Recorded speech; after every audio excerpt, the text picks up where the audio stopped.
T&D Sports, an exclusive video broadcast.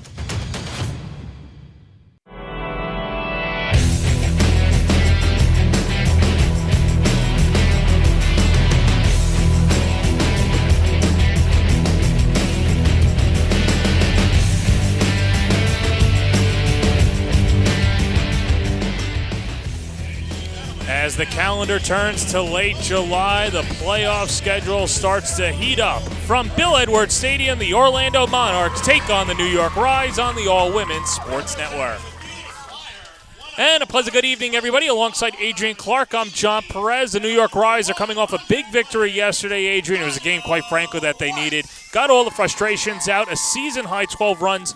But the big story, Courtney Weiss, a complete game shutout. Absolutely. She was phenomenal on the mound. She controlled her game. She controlled the pace. She found a way to get outs. Her defense had her back. The poise, going the distance. I mean, I can't say enough about how well she did. And Michaela Transu really talked about the confidence that she was building, and it was really Weiss against herself, not against the Monarchs. But Jalen Ford today is on the mound for New York, and she's going to look to replicate it against an Orlando Monarch team that is looking to just get the bats going. And one player in particular hoping to light a spark is Dallas Goodnight.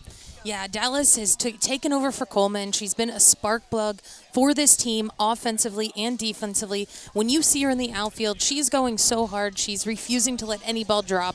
She has just been such an impressive presence thus far. Here's the rest of the lineup by Megan Wiggins in her first year as the head coach for the Orlando Monarchs. Both Malaulu sisters are in the lineup. Tessa is the third baseman, batting second. Devin Flaherty, the shortstop. Mac Barber at first base. Alyssa Garcia is the DP. Allie Skaggs at second base. Julia Kutsanopoulos is behind the plate. Chloe Malaulu is in right field, and Stormy Kotzelneck is out in left, rounding out the lineup for Orlando, trying to even up the series. And meanwhile, on the other side for New York, McKenna Smith has been tearing the cover off the ball. She has. She nearly hit for the cycle yesterday. She is seeing the ball so well and controlling her pace. She's making it so hard for pitchers to find a place to put it because she's hitting everything. McKenna Smith, 3 for 3 last night. Home run, a double, and a triple shy of the cycle. Here's the rest of the lineup. Lauren Lucas leads it off in right field. Riley Blampede at third base, and Courtney Day is the DP. Carly Spade moves from left field to first base with Smith behind the plate. Alex Brown makes her first start in the outfield.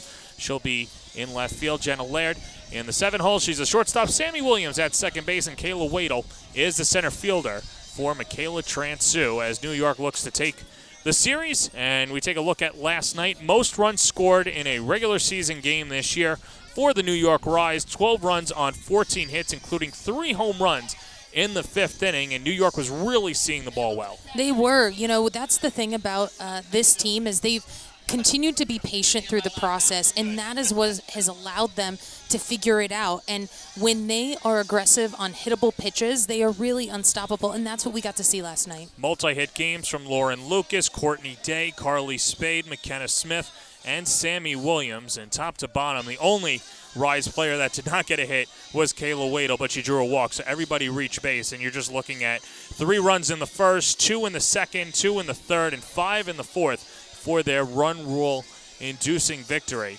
As New York now trying to parlay that over there, and as the Rise get ready to take the field here at Bill Edwards Stadium, it'll be Jalen Ford on the mound for New York. And if there's anybody that you're looking to lock down a series, and of course with the starter, it would be Jalen Ford. That's exactly it. Jalen Ford is so poised. Her veteran nature brings such a different element to this game when you're looking at so many young players on this team in the professional circuit, and I'm really excited to see what she can do tonight.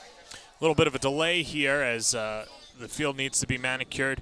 But there you see the New York Rise and Jalen Ford. Good crowd on hand. The Phoenix Fire is here as well as some other little leagues, and you always see good representation from the local little leagues. But Jalen Ford in her second season with the New York Rise looking to lock down the series as New York gets ready for their round-robin playoff format next week down in OKC as they take on Florida as well. New York finished in 3rd place last year. Not bad in their inaugural season, and there you see the representation. And who knows, perhaps future Monarchs and Rise in attendance tonight. That's exactly it. I mean, what these girls get to see and at the level to which they get to see it, it's motivating, right? It's inspiring. And the smiles across their face as they get to see what really good softball looks like is priceless.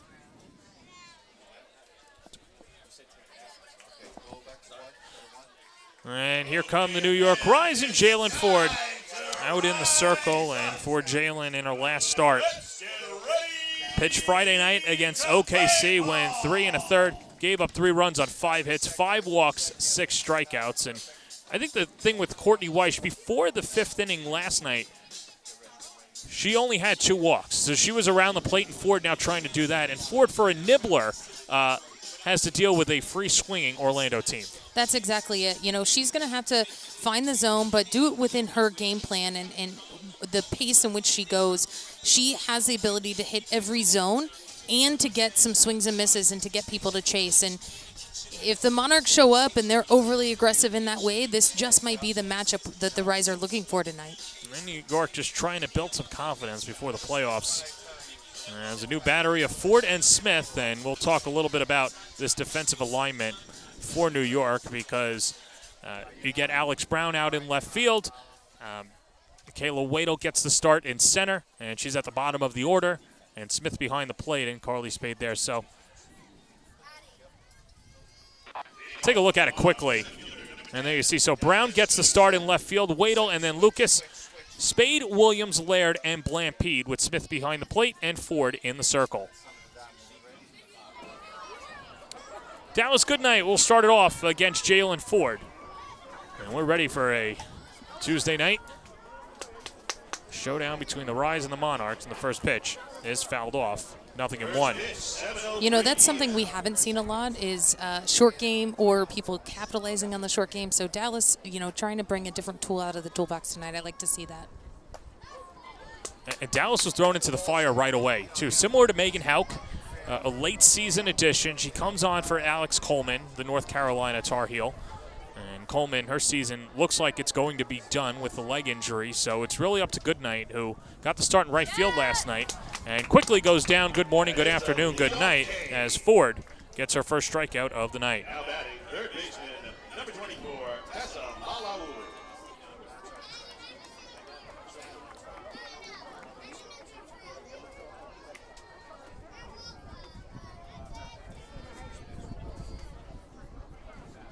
So 1 away, and that'll bring up Tessa Malaulu, who takes low for ball 1. Umpires today, Kevin Andrews behind the plate, Mario Calabrese at first, and John Cambridge at third base. And a check swing by Malaulu, and she holds it. And the count 2-0.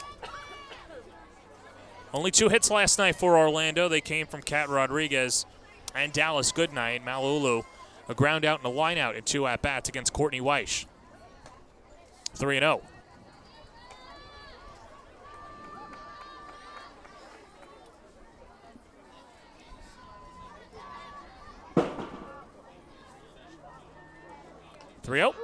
And that's just up and in. And a 1-out walk, and Malaulu is aboard for Devin Flaherty. Yeah, Jalen looked like she rushed her pace a little bit in that at-bat. I'd like to see her slow down here and just kind of take her time. Jalen Ford playing professionally every year since she graduated in 2016 from JMU.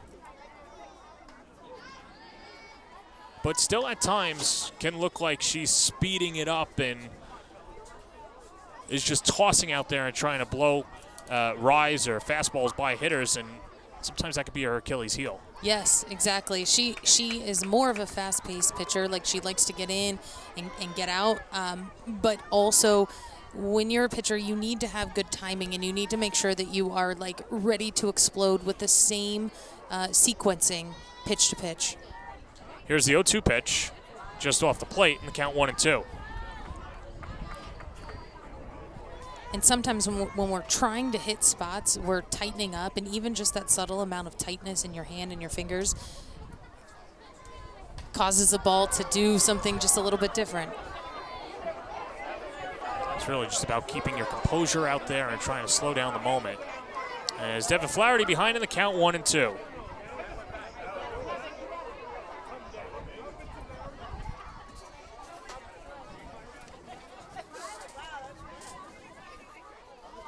One-two pitch inside in the count 2-2, and I'm curious, when you've got a pitcher out there like Jalen Ford and a veteran, it looks like Michaela Transu tries to keep the batteries the same, in that Smith has really been the personal catcher for Ford. As this one's chopped behind the plate, and the foul ball, count 2-2. So I'm curious as a coach how much that factors into pitchers and how you settle your lineup and the breakdown of it. Yeah, it really is such an important component. I talked a little bit last night about the catcher being the most important position on the field.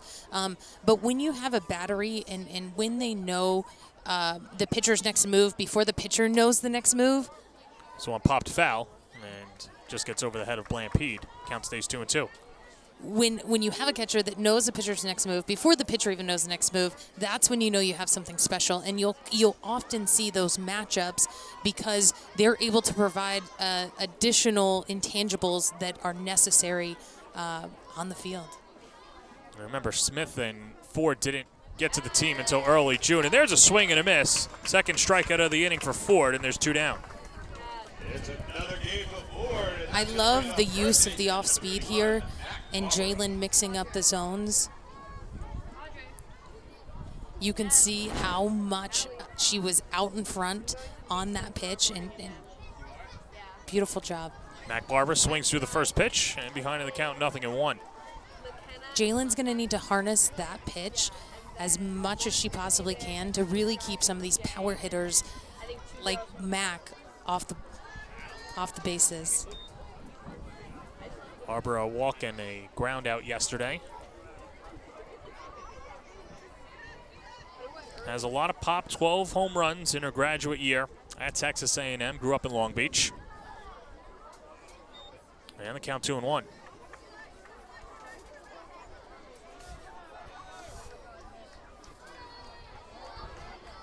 Mention how young this Monarchs team is. Player with the most experience, only has 3 years under her belt. 2-1. And the count 2-2.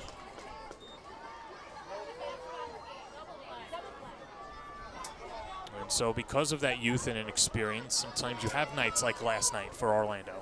Yeah, that's exactly it. 2-2 on the way. A little low, full count.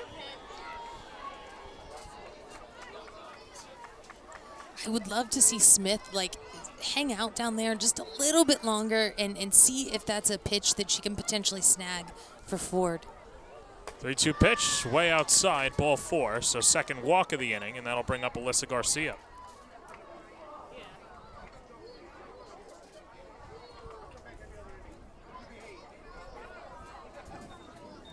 And now for the Monarchs, designated player, number 19, Alyssa Garcia. So McKenna Smith will go out there to try and give Ford a breather.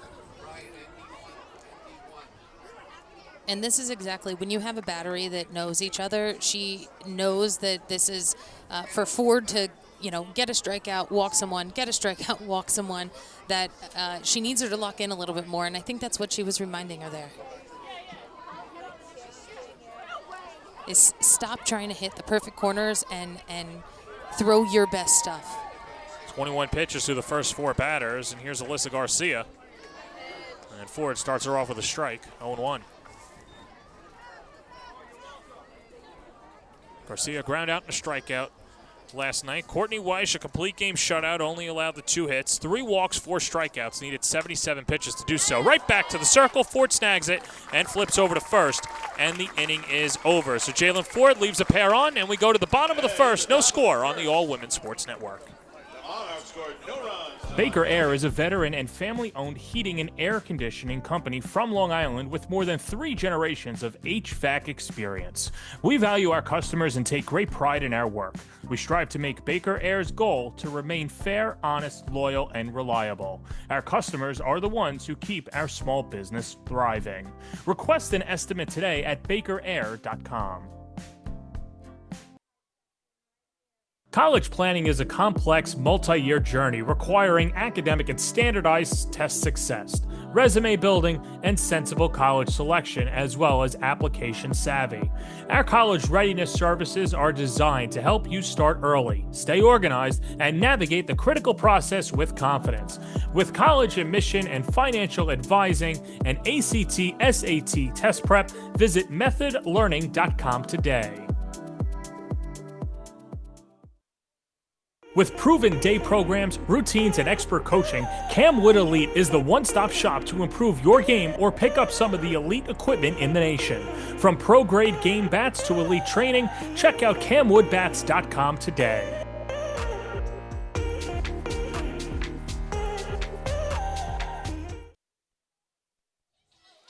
We're back at Hofstra, and so is Morgan Smith back in the circle, the two-way player from Rutgers. Won 15 games for the Scarlet Knights in 2 years, struck out 153 batters in 195 innings pitched, as Lauren Lucas will lead it off for the New York Rise.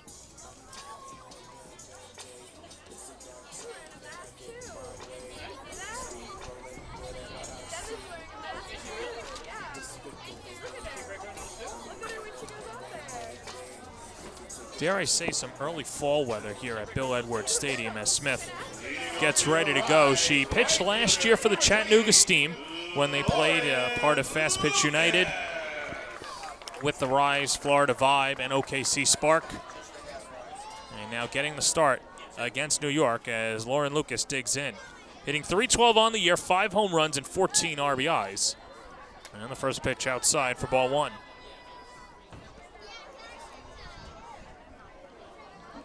Lucas has really turned it on as of late. She's hitting .352 over her last 6 games, and Michaela Transu says she's going up there with a purpose. That's exactly it, and she's fearless. I mean, the swings that she's taking, the way that she's reading the defense, the power in which she's hitting with, it's really impressive. Lucas, 7 extra base hits, a .995 OPS. First professional season. And the shocker takes a strike, and the count 1-2. I asked Michaela Transu, who are we sleeping on this year? Who's the player that's underrated? And the first answer right away was Lucas, and she said that she was really overshadowed by Brooklyn Levanek. Over at Wichita State, they were a good 1-2 punch, but everybody talked about Brooklyn. And so Lucas finally making a name for herself here in New York. Yeah, that's exactly it. And coming into this leadoff spot, I mean, no pressure, right? And she's making it look easy. 2 balls, 2 strikes to Lucas.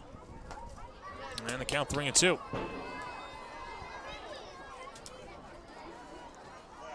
Well, Smith has the velocity. The control has been the issue. Walking over 100 batters in almost 200 innings in her time over 2 seasons with Rutgers. 3-2, swing and a miss, and down goes Lucas for the first out of the evening.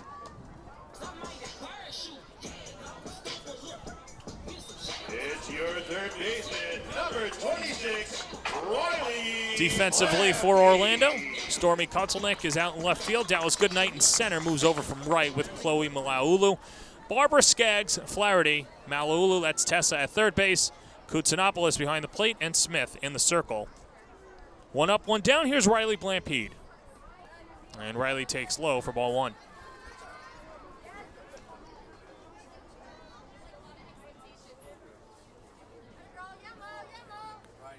Blampede 1 for 4 with a run scored last night. Just her second hit over her last 3 games. 1-0, swing and a miss, and the count 1-1.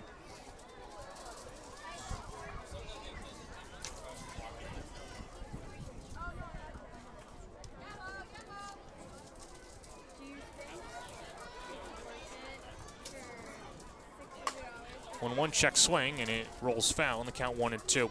I think the interesting thing about Riley Blampede is she's sort of a Swiss Army knife in that she could play multiple positions. But this year, her bat has kept her in the lineup, and by her switching positions, it hasn't affected her at the plate. No, it hasn't. You know, she is so versatile and so athletic. And even just in that last swing she took, she knew it wasn't quite the pitch she wanted, but she fouled it off, right? She just kind of like threw her hands out there. And athletes, like when you have that pure athleticism, you're seeing them just find ways to get it done. 2-2 pitch, swing and a miss, and down goes Blampede. Back-to-back Ks to start off Morgan Smith's night. Let's hear it for your designated player, number 15, Courtney. Well, Orlando utilizing 4 of their 5 pitchers, or 3 of their 4 pitchers on the staff last night, and Megan Wiggins, realizing what the game was and the result was, wasn't going to go to Morgan Smith to try and salvage it, and hoping to get some length out of Smith tonight.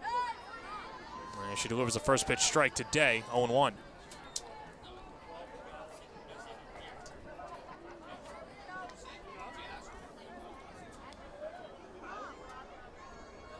Smith 7 strikes and 12 pitches so far, and the 0-1. Off-speed pitch, 1-1. Yeah, she's got a lot of power in her lower half, and you could see she's got some elevation in her motion, leaping off of the mound, really trying to maximize velocity here. Left Rutgers on a high note, an NCAA tournament appearance after 2024, and peppers the outside corner. And ahead, a ball and 2 strikes.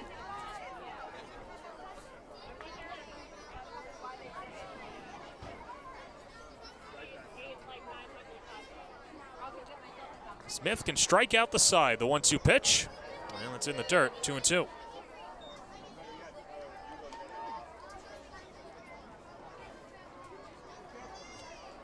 Well, Day has come back down to earth for New York. Started off red hot. But last night, 2 for 2 with an RBI and a run scored. After she just had 1 hit against OKC. And bangs it into the Monarchs dugout. Stay alive.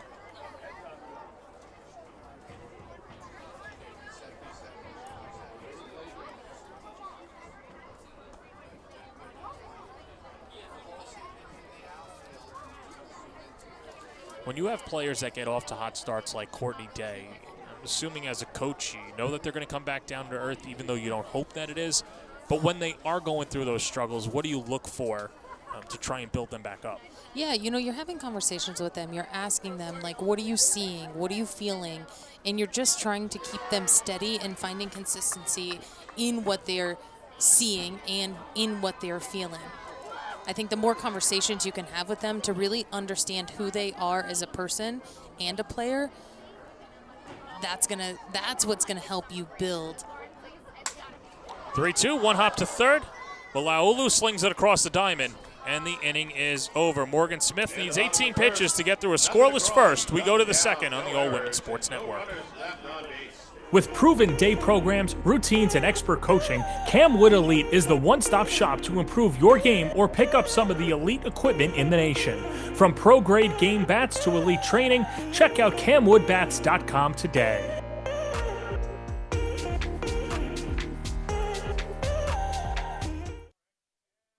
AZ Gloveman is Casa Grande, Arizona's quality leather sporting goods provider. Softball, baseball, batting gloves, and more. AZ Gloveman caters to men's and women's slow-pitch softball markets throughout the United States. Build your dream glove today at azgloveman.com. Conveniently located in Rockville Center, Frank's Steaks is a refined but casual, authentic New York steakhouse on Long Island. Since it opened 40 years ago, Frank's Steaks has been committed to serving high-quality prime cuts of beef in a timeless New York atmosphere with a friendly, attentive waitstaff. It's this obsessive dedication to our craft that has led Frank's Steaks to becoming the local destination for special dinners and celebrations.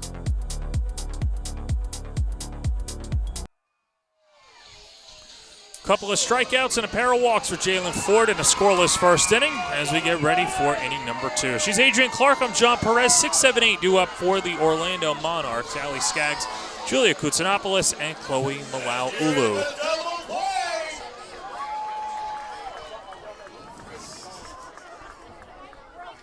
As Ali Skaggs will start it off from Arizona.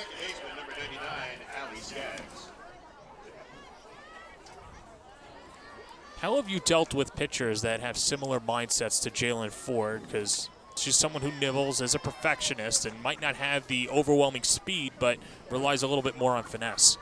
Yeah, I think that's I think that's the best part of pitching is there is no one-set framework. And when you have someone like Jalen who nibbles, what you have to remind her of is you can't be too perfect all of the time, right? Sometimes it is okay to throw the ball over the plate, especially if you're in need of a strike, right? Your best stuff can still beat the hitters, right? The hitters still have to. Scalded to left field. That gets over the head of Alex Brown and one hops the wall. Skaggs is on her horse. The throw from Brown is cut off, and it's a double for Skaggs, so the first Monarchs hit of the night.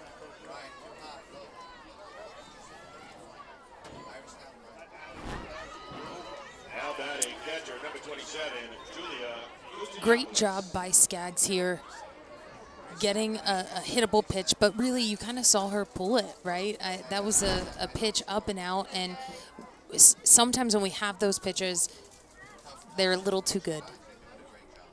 Julia Kutsinopoulos drops down the bunt. Blampede charges and throws to the covering Williams. Successful sacrifice, goes 5-4, and Skaggs goes to third. I love that she is mixing in the short game today, you know, bouncing back, knowing that she needs more offensive production from her team. And you see how late she shows this bunt, nearly catching Blampede off balance, right? She had to kind of adjust a little bit. Fantastic bunt. So here's Chloe Malaulu.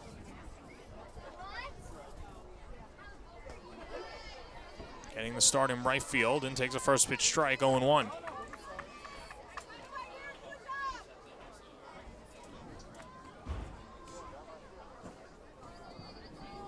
Chloe, the older sister to Tessa, swings and misses in the count 0-2.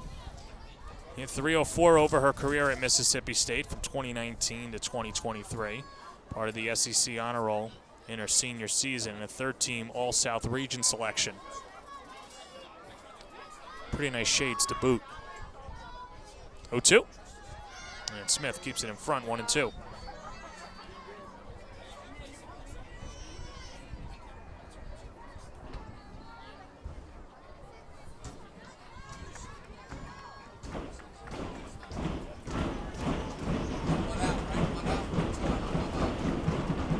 Here's a 1-2 pitch, and that's fouled off.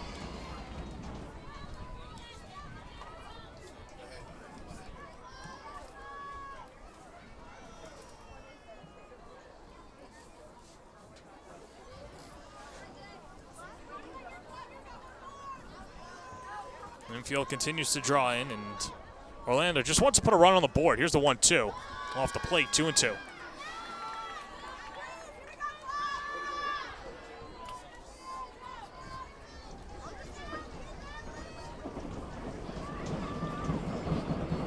Get a shot after the batter, but the shadow is really creeping in.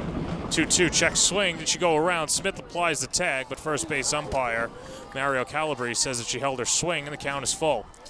Great job by Smith coming up and tagging her, right? And then looking for the umpire to check that. So another payoff pitch on the way. Little roller, runner breaks for the plate. Blampede airmails it, and everybody's safe as Skaggs comes in to score, and that's going to allow Malaulu to go to second. Smith throws it down there, and Williams just laid on the tag. 1-0 Orlando.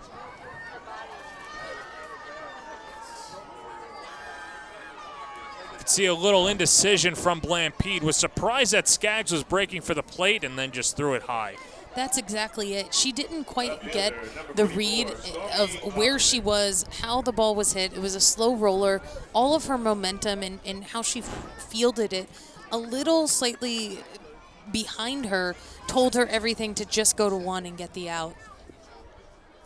So it remains one out and a runner at second for Stormy Kotzelnick, who attacks the first pitch and spoils it foul. That's the hardest thing sometimes in our game. We need to rely on the speed and direction of the ball, what we're seeing and how we're reacting, but we also have to understand where we're positioned, right, and what the personnel is. 0-1. And that dives a little low. 1-1.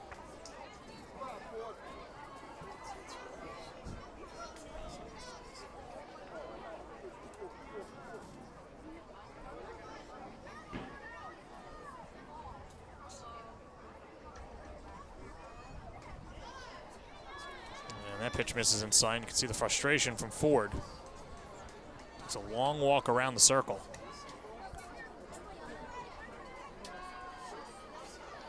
You noticing anything mechanical with her, or is it just a matter of missing spots? Jalen, no, the only thing sometimes is she tightens up a little bit. 2-1 Lash foul. But mechanically, her rhythm and the motion that she is giving, if you watch, she is doing the exact same thing every single time.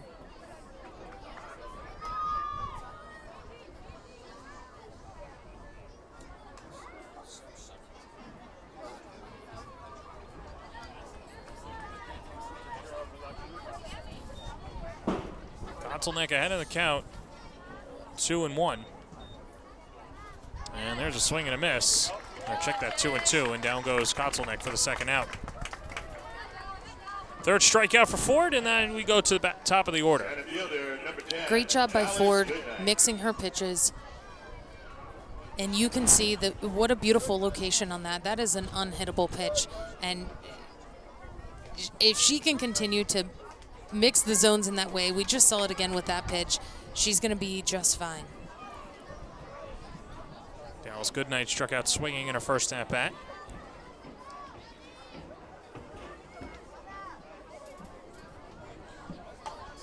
And there's a drag bunt.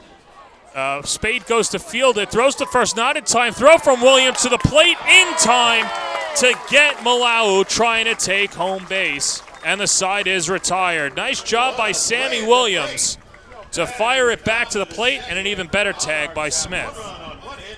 Yeah, what a fantastic job. You know, I wasn't sure if they were going to get that out at home because Spade at first hesitated just a little bit, but did just enough job to get it home right after she saw that that was a safe call. 1-0 Monarchs go to the bottom of the second.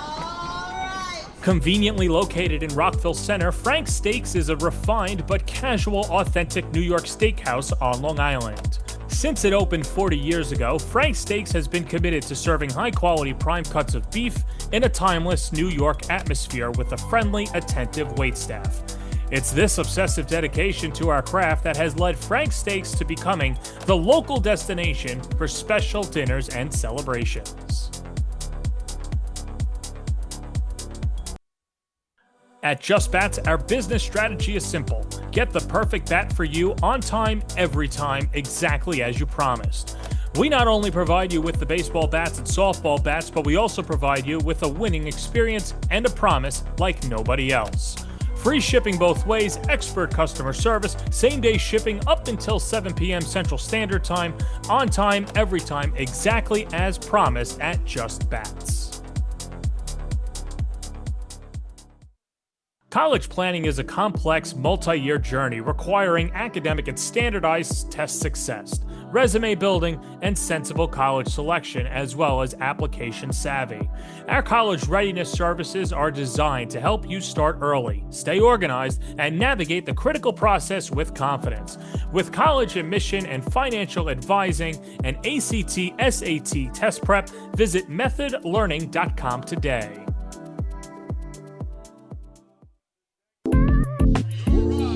Grand Central Terminal, city that never sleeps. Sun's starting to set here on Long Island as Carly Spade will lead it off after Morgan Smith had a 1-2-3 inning. And now Orlando, for the first time in 2 games, pitching with the lead. That's right. They came out aggressive, included some short game, made the defense have to make some plays. See a lot of movement on Morgan Smith pitches as Carly Spade behind in the count, 0-1. Went 2 for 3 last night. The home run and 3 RBIs. Now hitting .316 on the year, 6 home runs and 18 ribeye steaks.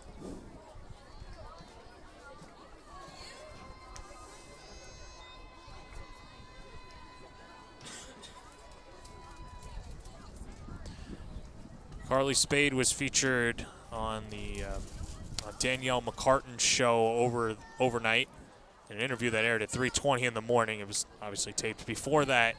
I thought the one thing that was really impressive into her approach and a reason why she was so successful is she just simplified her hitting approach, which was see it and swing it. That's exactly it. You know, if you're talking fundamentals on game day, it's probably not going to be as successful as it could be. Head in the count 2-1. And lines it foul, 2-2.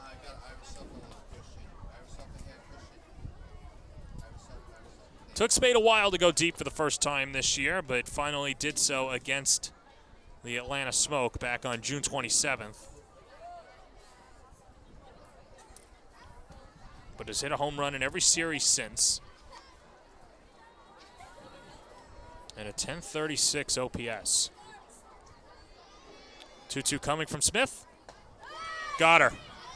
Paint a picture. Nice job by Morgan Smith on the outer half to pick up her third K in 4 batters.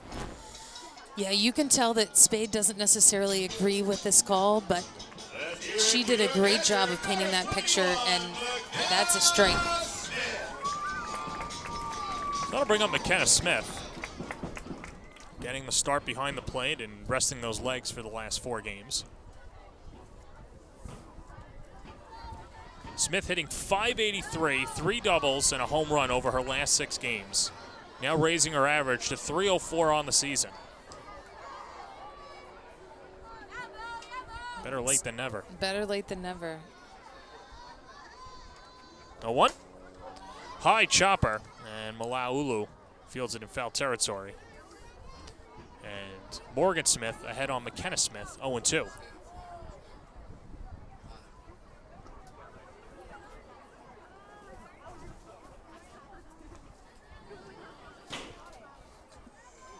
Smith only needed 18 pitches in the first inning, and has been efficient so far. Gets the sign, and it's ready with the 0-2. Another high chopper, backpedaling Malaulu, slings it across the diamond, and retires Smith 2 away.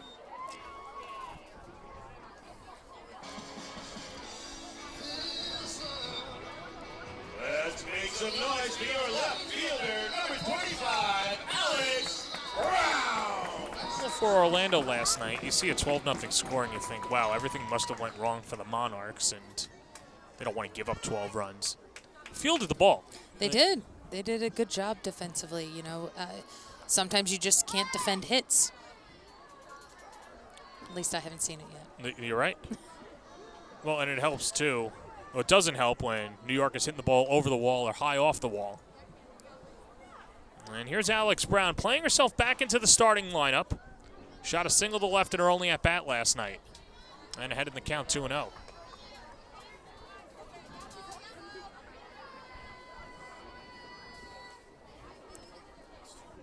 With the defensive emergence of Riley Blampede at third base and the rest of the infield defense set. Not sure if Brown was really comfortable at first. And lines it foul. And I'm curious as a coach, sure there was a discussion between Transu and Brown, but what are some of the difficulties of playing first as opposed to left field? What do you think the reason for Brown playing left is?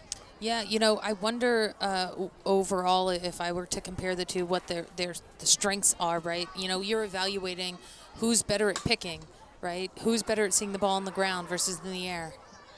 Nice play by Allie Skaggs in a 1-2-3 inning for Morgan Smith. She's retired all 6 batters that she's faced. We go to the third, 1-0 Orlando. Phoenix Tube is one of the world's leading stainless steel long products, with focus on ornamental and structural tubing, as well as processed flat bar. What began as nothing more than the founder's vision, the company started from very humble beginnings in 1980. 40-plus years later, the company has over 25 production lines, as well as a full line of slitting and finishing capabilities. An everyday commitment to uncompromising quality and superior customer service has enabled them to build a loyal customer base. The growth has been further fueled by continued and heavy investment in state-of-the-art equipment and technology, enabling them to remain at the forefront of the industry. As Phoenix Tube begins its 5th decade, it looks forward to a promising future with the same commitment to the principles that have guided them for these years. Learn more today at phoenixtube.com.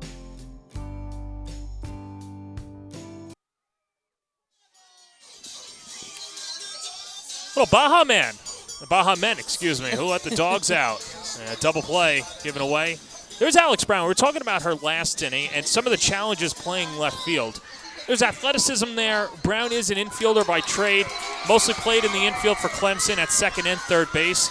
So what traits do you see from Brown that you feel she could manage left field as opposed to maybe first base? Yeah, I think the transition from infield to outfield is a lot easier than outfield to infield. When you see outfielders fielding ground balls when they're not used to the bounce or the hardness, it's really hard. But when you're transitioning to the outfield, it's a little bit easier.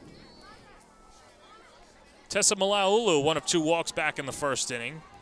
Lost the first pitch foul, 0-1.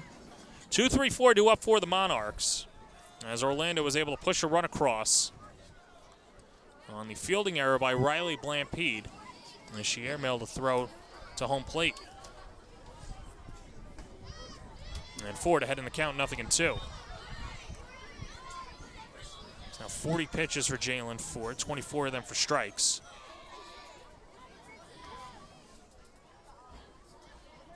And the 0-2. And Malaulu stays alive.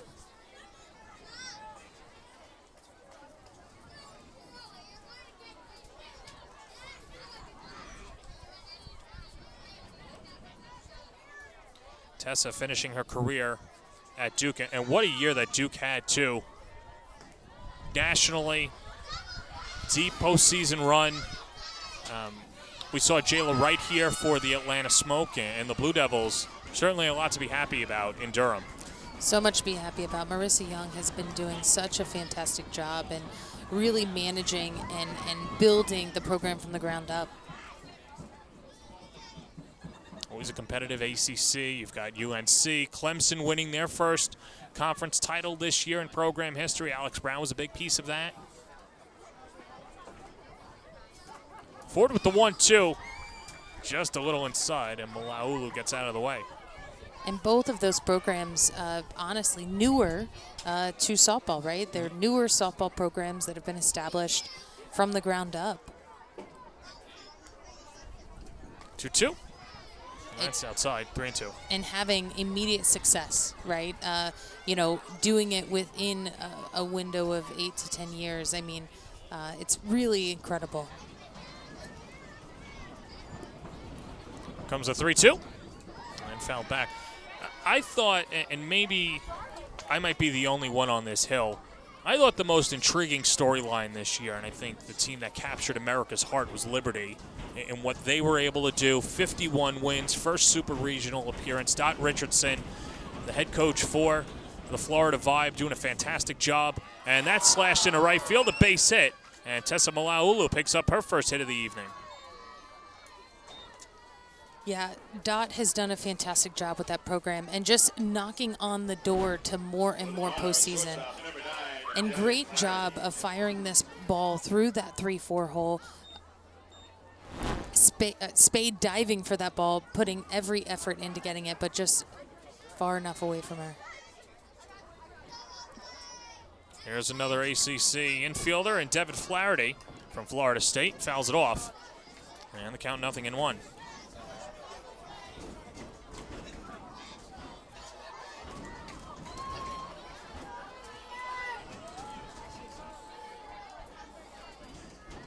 The offense having difficulty last night. Do you think Orlando plays a little small ball with the meat of their order, or do you let Flaherty swing away?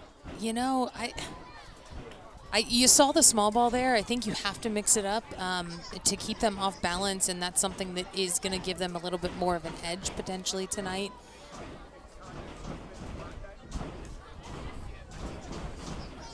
Blampede creeping in from third as Ford fires a strike, 1-2.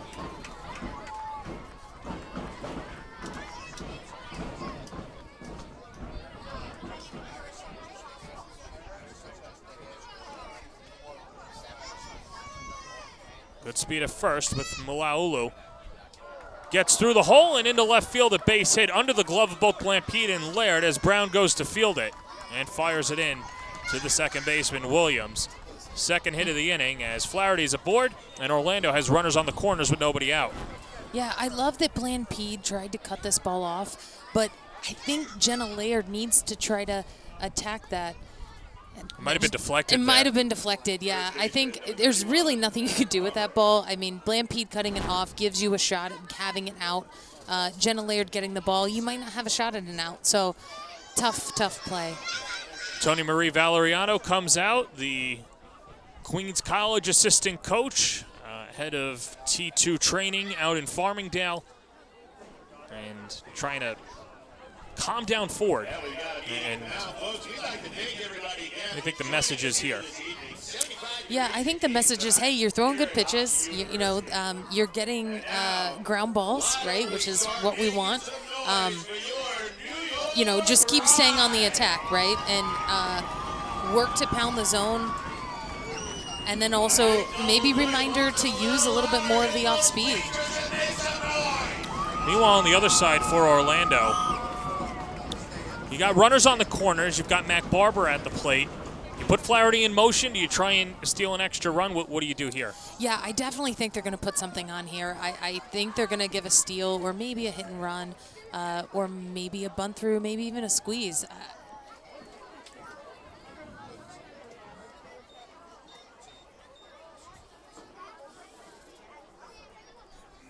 Well, the first pitch, Barbara fouls it back to the screen. And the count 0-1. All right, maybe not a squeeze. Well, defensively, they've got their middle infielders back, or at least Sammy Williams playing back, and now Laird on the baseline. With Blampede peering in at third. Ball one. You like this defensive look here? I do. I don't know that I'd have Laird that tight. I think she can manage, getting a play home and to first. I like the second base covering so that Laird doesn't have that decision-making on her plate. But with max power, I don't know that I'd have her that shallow. Comes a 1-2. Outside, 2-2. Flaherty continues to get a big lead after every pitch, almost as if she's daring Smith to throw it down there. That's it.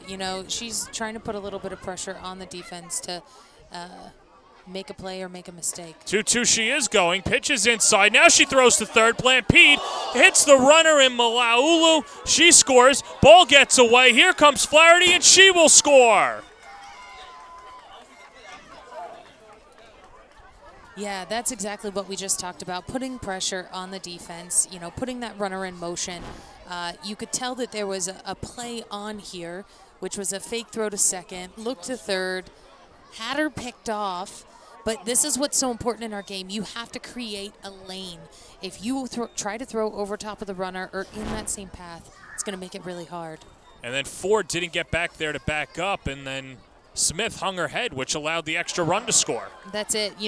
When you start to see something like that happen, as a defender, you have to find the ball. You can't wait and be a spectator, right? You're on the field. You got to be involved in the play. I would have loved to see Jalen be a little more aggressive on getting that ball.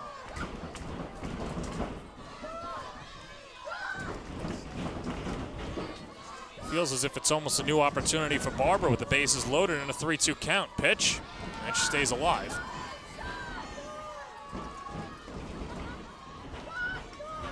So some lackadaisical play from New York, and Orlando able to capitalize.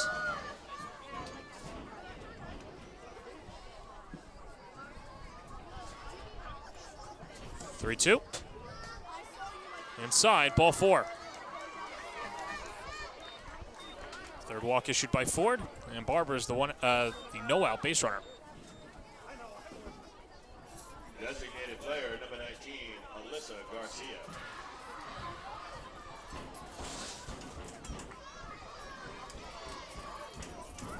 So Alyssa Garcia digs in, grounded out to the circle her last time up, and goes around. An underwater swing, 0-1. An underwater swing, I like that. I'm trying to incorporate new stuff. Summer, water. Yeah. You're not into like social media or, well, not social media, so to speak, but like YouTube content creators, any of that stuff. Do you know who Trista Paydos is by any chance? I'm not familiar. Okay, well, she is a personality She just had her third child. Congratulations to her. A baby boy, his name Aquaman. Aquaman. So I don't know if that was, something that perhaps down the road maybe, you want to tell your family or loved ones, but that's a potential name now. Yeah, that's cool. I like that. I don't know if Aqua's going to like it, though, in high school. That's, people think of the names. You have to think about your child and how they're going to be received in high school. And those formative years, kids can be really mean. They can, but, he could have a nickname of the man. That's true. Here comes the man. Or maybe man's the middle name. Or maybe, so it's just Aqua. Yeah. AQ.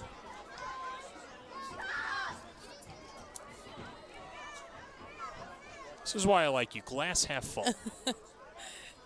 That is how I view life. Sometimes gets me in trouble. That's all right. You know what? You only live once.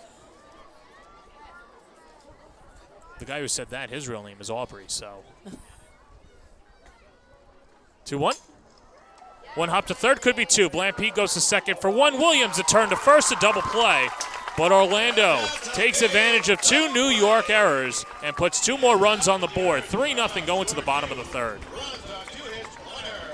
Baker Air is a veteran and family-owned heating and air conditioning company from Long Island with more than 3 generations of HVAC experience. We value our customers and take great pride in our work. We strive to make Baker Air's goal to remain fair, honest, loyal, and reliable. Our customers are the ones who keep our small business thriving. Request an estimate today at bakerair.com. College planning is a complex, multi-year journey requiring academic and standardized test success, resume building, and sensible college selection, as well as application savvy. Our college readiness services are designed to help you start early, stay organized, and navigate the critical process with confidence. With college admission and financial advising and ACT, SAT test prep, visit methodlearning.com today. At Just Bats, our business strategy is simple. Get the perfect bat for you on time, every time, exactly as you promised. We not only provide you with the baseball bats and softball bats, but we also provide you with a winning experience and a promise like nobody else. Free shipping both ways, expert customer service, same-day shipping up until 7 p.m. Central Standard Time, on time, every time, exactly as promised at Just Bats.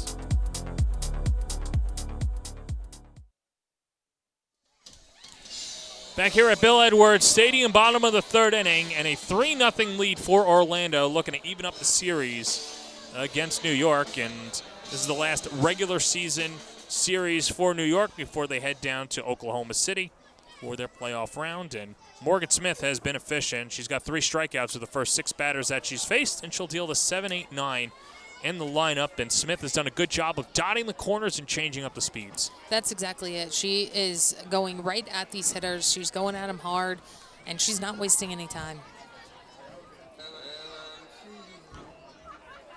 That's what Rutgers loved so much about her. It was just her competitive spirit. She was a leader on the field. And looks like a bunny ear shoe tire. Looks like a bunny ear shoe tire. You were the loop shoot pull, right? I was the loop shoot pull.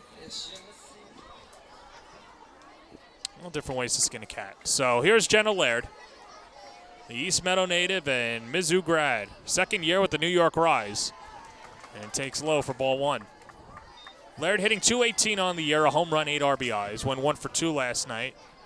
Drove in a run. 3-time All-SEC selection. And ahead in the count, 2-0.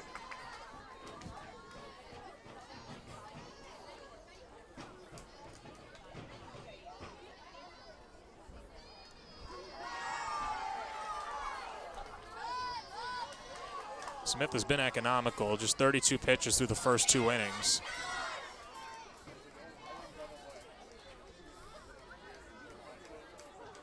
I think one of the cool rarities to see in softball at the professional level, you get a lefty catcher. That's it. You know, they made the change, and I wonder if that had something to do with the battery. We saw Garcia behind the plate yesterday, and if this is just a better matchup with Smith. Garcia, the DP, batting fifth as Laird rolls it over to first. Barbara knocks it down, and Laird's aboard. First base runner of the night for New York, as Barbara just couldn't secure it. And that's what New York needs, base runners. That's exactly it. Laird did a great job of staying on this pitch here and hitting it hard, making Barbara have to move. Not quite enough. A roll it an infield hit, and here's Sammy Williams.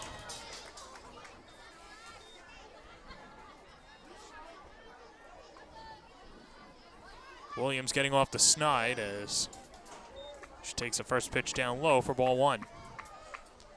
Sammy 2 for 3 with a run scored in her first stolen base of the year last night. Now hitting .224, a couple of home runs, 12 RBIs.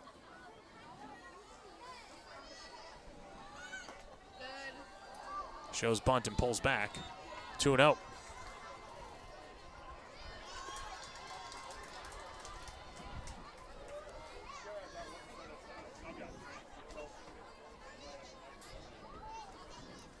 Well, with Williams squaring, Malaulu peers in from third, and now she pulls back the bunt. Count 3-0. I'm always curious when hitters show bunt. Are they bunting just to track a pitch, to try and draw a defense, or do you think Williams intent on dropping the sacrifice Yeah, there? I think she intended on dropping the sacrifice there. You can usually tell based on the timing of when they show it. If she's showing it before Smith has even gotten into her windup, it's probably more for a timing mechanism. If she's showing it right about now, right before she is about to pitch, it's probably going to be a sac bunt. Taking all the way and 4 straight out of the zone. And the rise at the first 2 hitters aboard, and that'll bring up Kayla Wadle.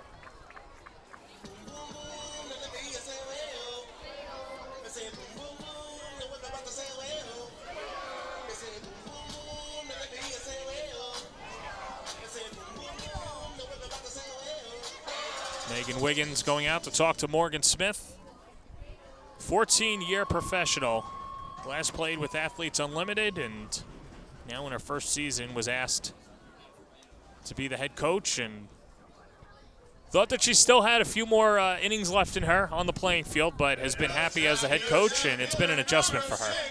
It has, but I think that's the thing about when you are a competitor, a professional athlete, and still being able to be involved in the sport and be able to give back in ways that it has given you, you could tell her gratitude for that. 6-time All-NPF selection. Graduated from Georgia in 2011. Here's Wadle. She misses the bunt and did not square, so it's ball one. Yeah, and I think, they're going with a similar approach as to what they did with Williams, right? Looking to get a sac bunt here, but showing it a little bit later. 1-0 swing and a miss. And the count 1-1.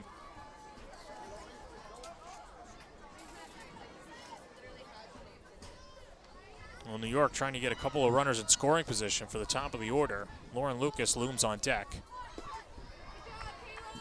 Smith misses low, 2-1.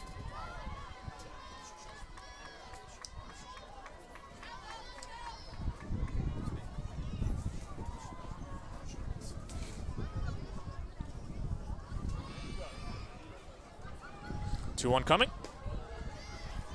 That hits, and it's 2-2. Keep the bunt on. Yeah, I think you do.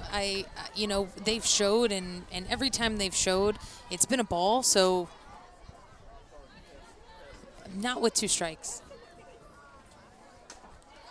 Taps it to stay alive. Wadle hitting .280 on the season from UIC, but hitting .333 in the month of July.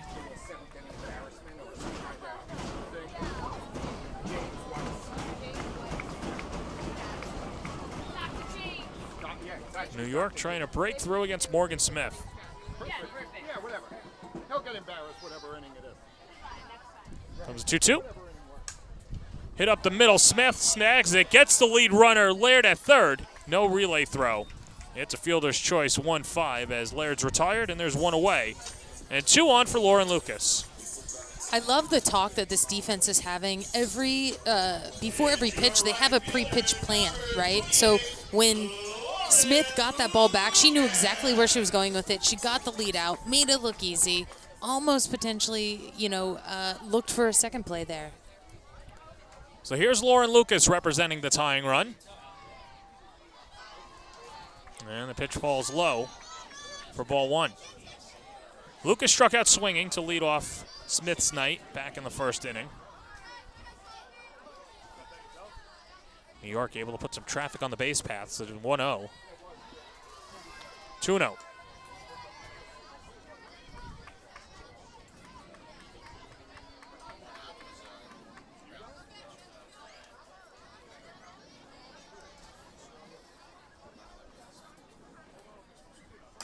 Lucas attacks it and sprays it foul down the left field line.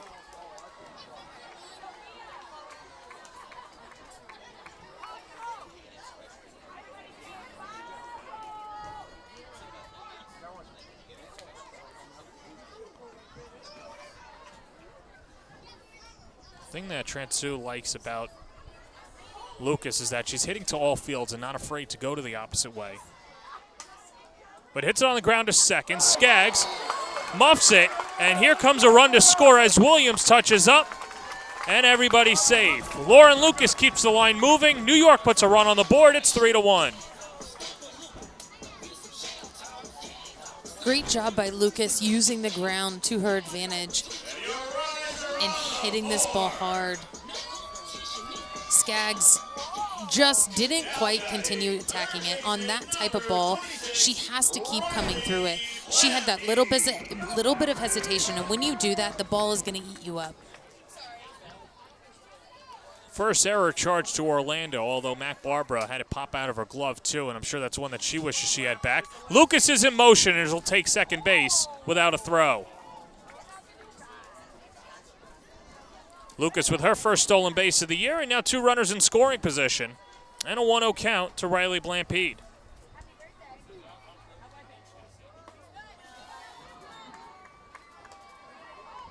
Count 2-0, and Smith will call time and get Koutsanopoulos out to the circle.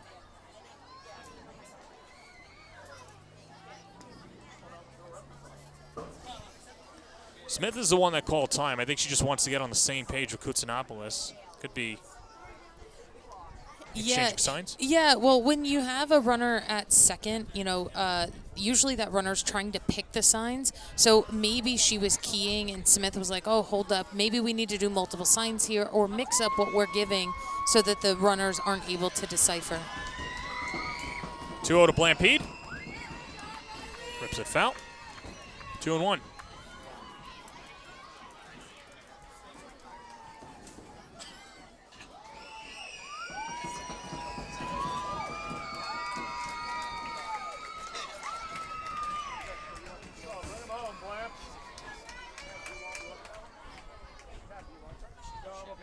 Corners pinching in the 2-1. Smith just misses, 3-1. Good job, Riley.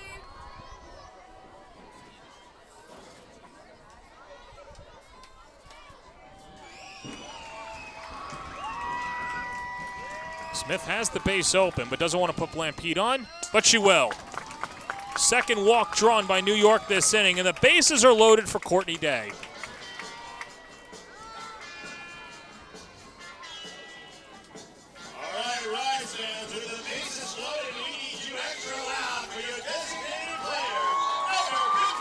As Day steps up to the plate and some activity in the Orlando bullpen, we'll see how much of a rope Smith will have in the circle. Day grounded out to third in her first at-bat, 0 for 1. And sprays it into right field, a base hit. Wadle comes in to score.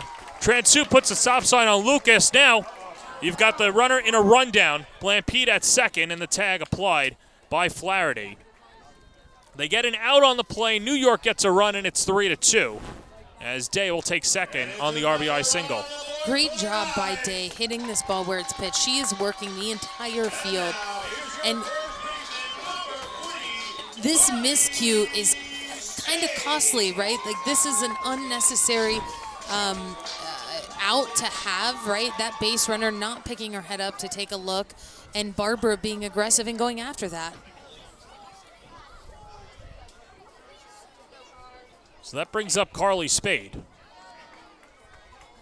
Watches upstairs for ball one.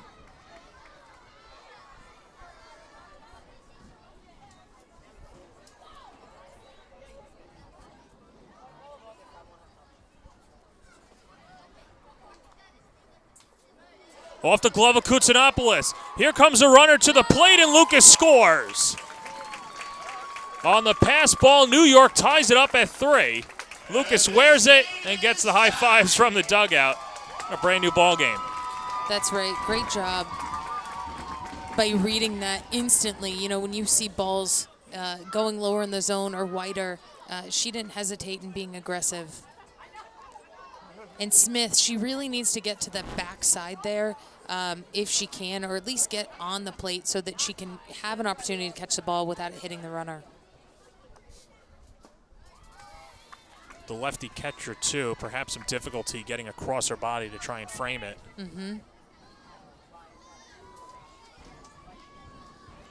And Spade ahead in the count 3-0 with McKenna Smith on deck. New York putting 3 runs on the board, looking for more. And that's low, ball 4. Third walk issued by Smith.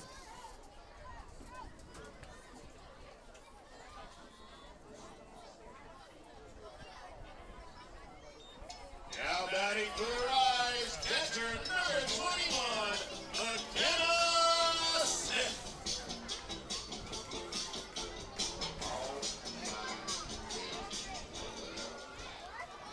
McKenna, the 8th batter of the inning.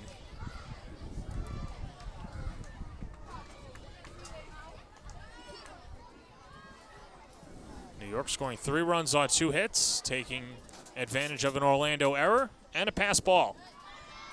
Spade goes, Koutsanopoulos throws down, and Spade steals the bag. Day wasn't running, but now a couple of runners in scoring position in a 1-0 count. For Spade, that's her 2nd stolen base of the season.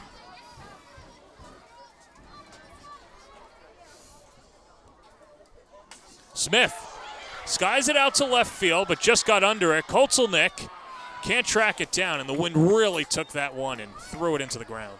It really did. I thought she was going to be closer to it than what she was, and I think she did too.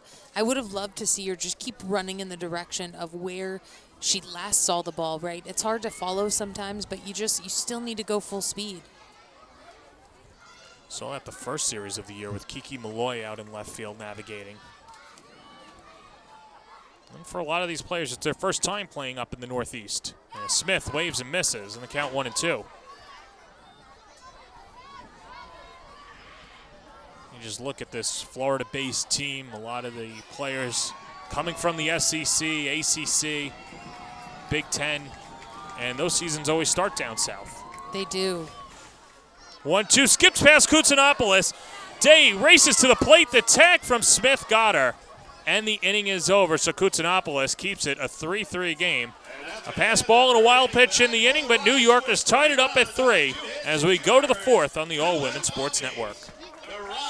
College planning is a complex, multi-year journey requiring academic and standardized test success, resume building, and sensible college selection, as well as application savvy. Our college readiness services are designed to help you start early, stay organized, and navigate the critical process with confidence.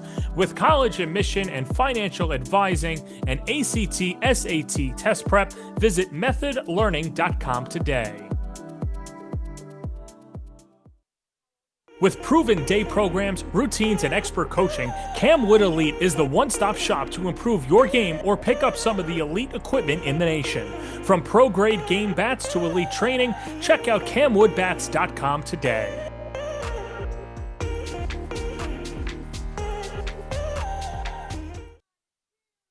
AZ Gloveman is Casa Grande, Arizona's quality leather sporting goods provider. Softball, baseball, batting gloves, and more. AZ Gloveman caters to men's and women's slow-pitch softball markets throughout the United States. Build your dream glove today at azgloveman.com.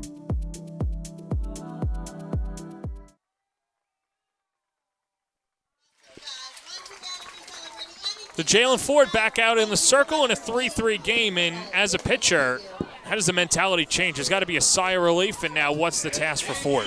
Yeah, the task is, and it's a 0-0 ball game again, right? And she needs to continue to come out, use her repertoire of her pitches, and really be aggressive in staying on the attack here.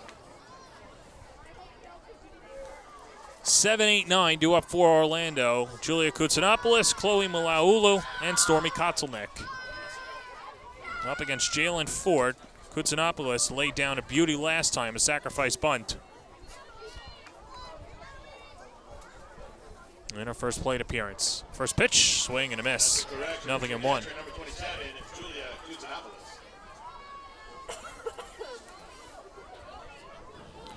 70 pitches for Jalen Ford through 3+ innings. And the 0-1. Bunted right side of the circle, and Ford using the glove to retire Koutsanopoulos for the first out. Great idea by Koutsanopoulos, trying to get the bunt on the first base line, knowing that it could be a little bit harder for Jalen Ford. But it just is a little too hard, giving Jalen an opportunity to field it with her glove and flip it. Feels like Ford's perfected that. She did that against the smoke, too. And I guess as a lefty, you just have to get rid of it quick. You do. She also is one of the best fielding pitchers in the game, and she knows that when she makes a mistake and it's going to get hit, she's ready for the ball to come back to her.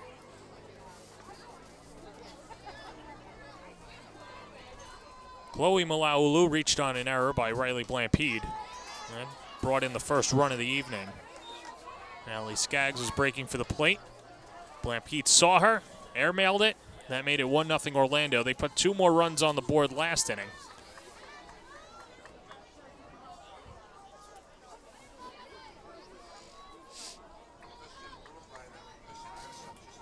Ford ahead in the count, 0-2. And fisted foul. 0-2.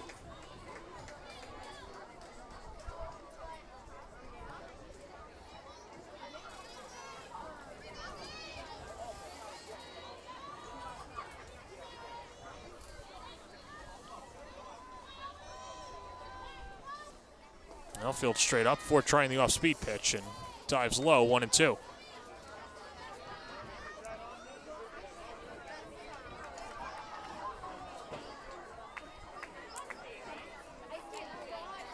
Smith, a quick sign, 1-2. Up the middle, Williams on the backhand, jump throw, not in time. Wow. Malaulu just legged it out, but a great effort by Sammy Williams. What a fantastic play by Sammy Williams. No hesitation, gets the ball, jumps and throws all in one motion. Let's see if she legs it out. Oh, She just got there. barely. Mario Calabrese, the first base umpire. 5th hit of the night for Orlando as Smith tries the back peg, but holds on to it. And the ball inside, 1-0 to Stormy Kotzelnick.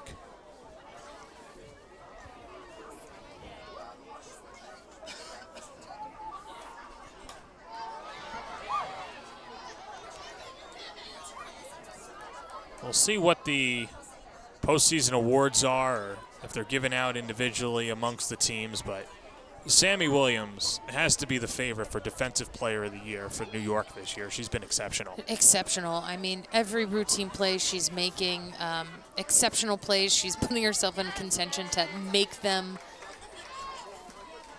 And that's the thing, too. If she's going to get charged with an error, it's because she gets to the ball. Yes. Whereas most fielders don't. That's exactly it. She always has an opportunity and a chance to make a play. 1-2 to Kotzelnick, upstairs. And the count 2-2. For Orlando, do you bait McKenna Smith behind the plate knowing that she's not afraid to throw it and put a little pressure on the rest of the fielders? Yeah, I do think you're trying to challenge her. And the other thing it's doing is on some of these. Skied out to left, long run for Brown. Can she track it down? No, and the wind just knocking it down. Count stays at 2-2. On some of these pitches, she's coming up a little too soon, right? Because she's wanting to get this runner, taking part of the strike zone away, because as soon as the catcher starts to move up, it's making it harder for the umpire to be able to establish the zone of what's a strike versus what's a ball.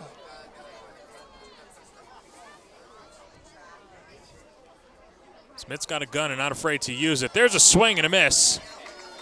And down goes Kotzelnick for the second out of the frame. Strikeout number 5 for Ford.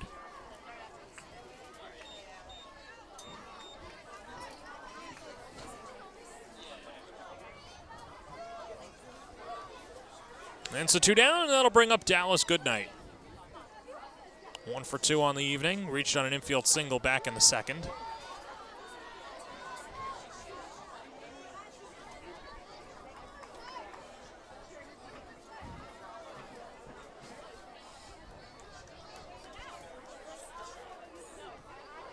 Goodnight, a little like Williams last night defensively.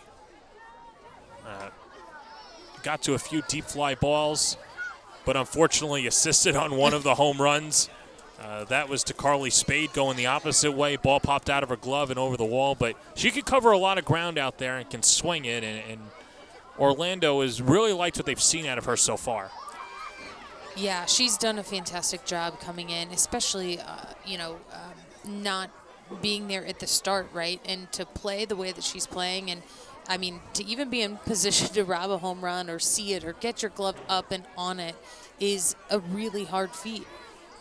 And she's making it look easy. Ford trying to get through the fourth, and we'll have one more pitch.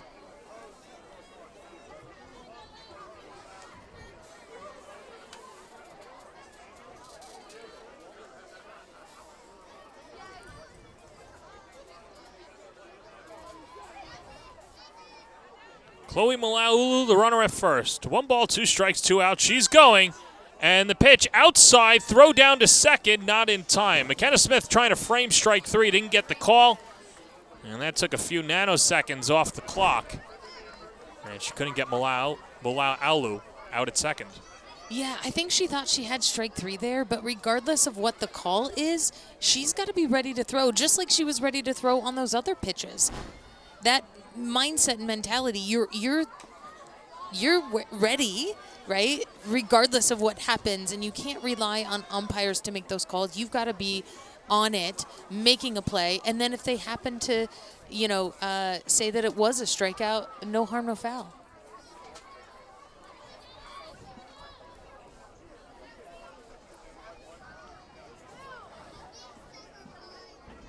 Two coming.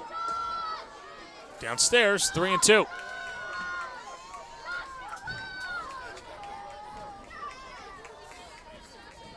Good battle between Ford and Goodnight.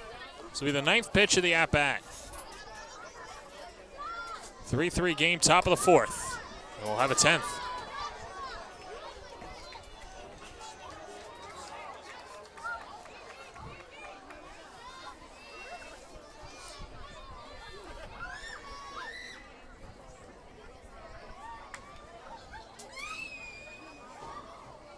Corner's pinching in, and here comes a 3-2. Hit on the ground to third. Blampede, easy play, fires to first, and the inning is over. So Jalen Ford leaves the runner stranded at second. We're halfway home and tied at 3 on the All Women's Sports Network. Baker Air is a veteran and family-owned heating and air conditioning company from Long Island with more than 3 generations of HVAC experience.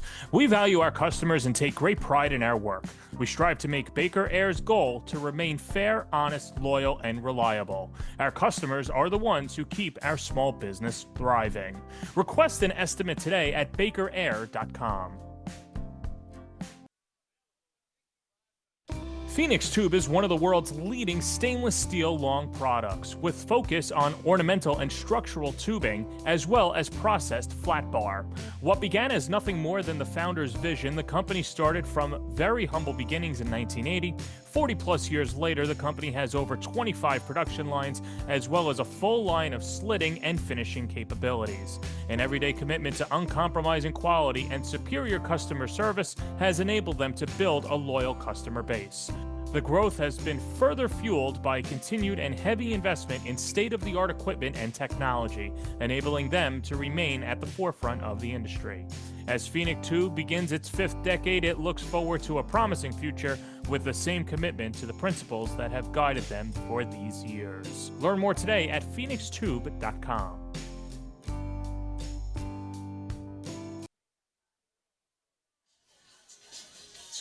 Bottom of the 4th inning, tied at 3. A look into the New York dugout, and you were trailing 3-0, but pushed 3 runs across on Morgan Smith. And what'd you think of the approach of New York last inning against Morgan Smith? I love the approach. They were really doing a good job of seeing the ball deep and drawing some walks, right? I think they could have drawn a couple walks in the first inning, and it took them a little bit of time, but being able to do that puts pressure on the defense and forces them to have to make plays. Now, there were a few base running miscues for New York last inning, but they were still able to push enough runs across, and now we'll have 5, 6, 7 due up against Morgan Smith. And second time through, now that the book is out on Morgan Smith, your thought on Smith in the circle? Yeah, she's doing a great job,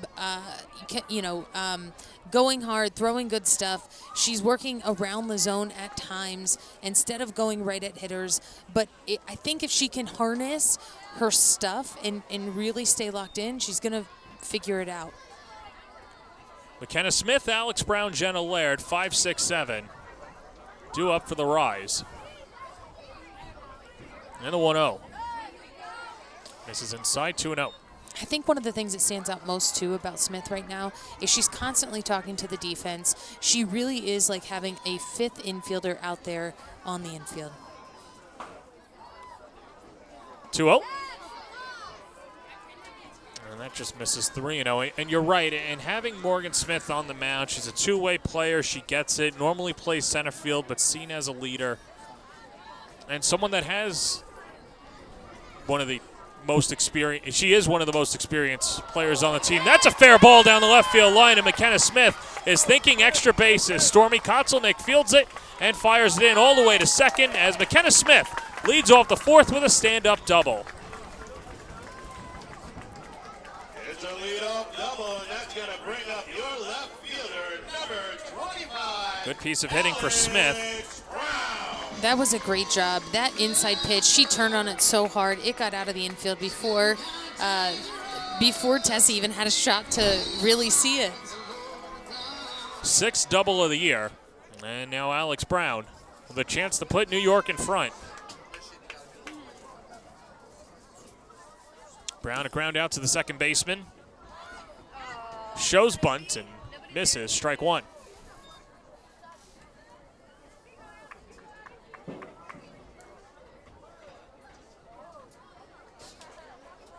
At least on that last pitch, the shortstop Flaherty went to cover third, and second baseman Skaggs went to cover first, so Smith got a little bit of a lead there. Let the count 1-1.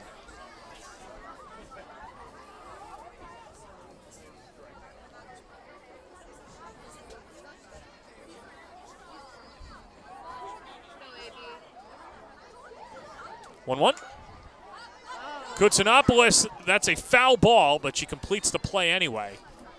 And the count 1-2. Fortunate break for Brown. And that's what we were talking about earlier, is just continuing to make those plays regardless of what you know, whether it's fair or foul, indifferent. Koutsanopoulos, great job back there.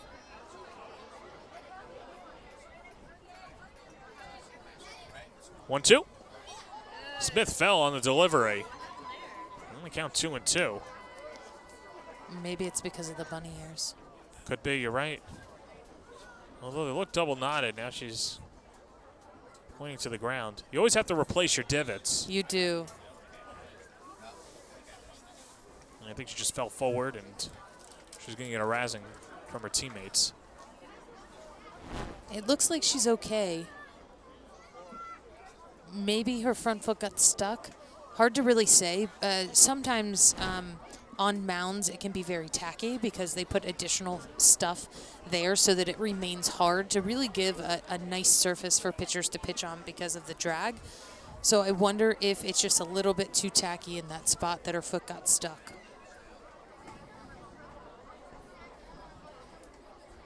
Kept her footing on that first practice toss.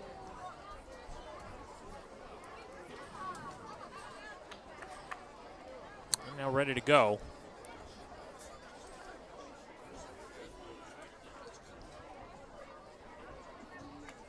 And now just getting on the same page with the shortstop Flaherty.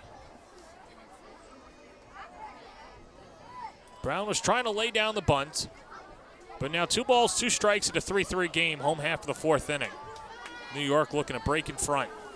Pitch. Swing and a miss. She struck her out, carved her up on the inside rise, and there's one away.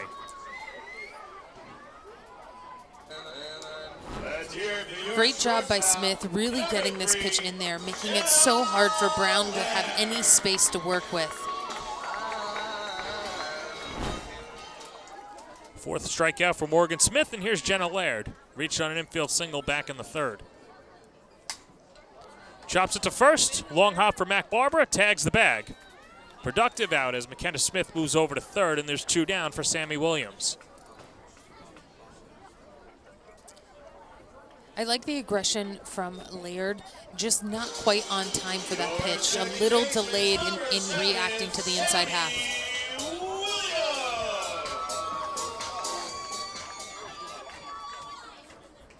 So that brings up Sammy Williams with the runner at 3rd and 2 down. And Williams attacks the first pitch, hits it to deep short. Flaherty, long throw, and gets Williams by a stride. Side retired. Morgan Smith slips, picks herself up, and dusts herself off. We go to the 5th, tied at 3.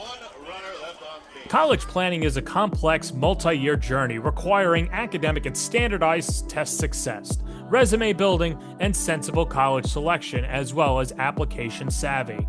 Our college readiness services are designed to help you start early, stay organized, and navigate the critical process with confidence.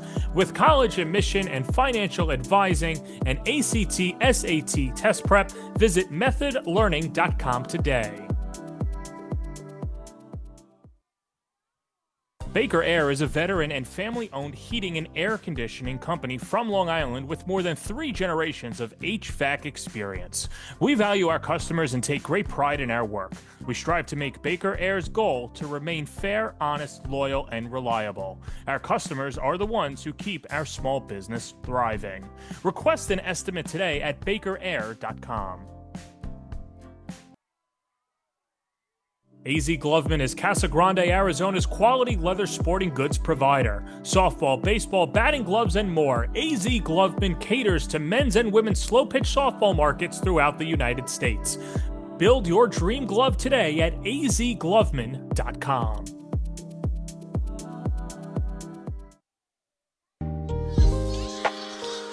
Grand Central Station on a Tuesday night in New York.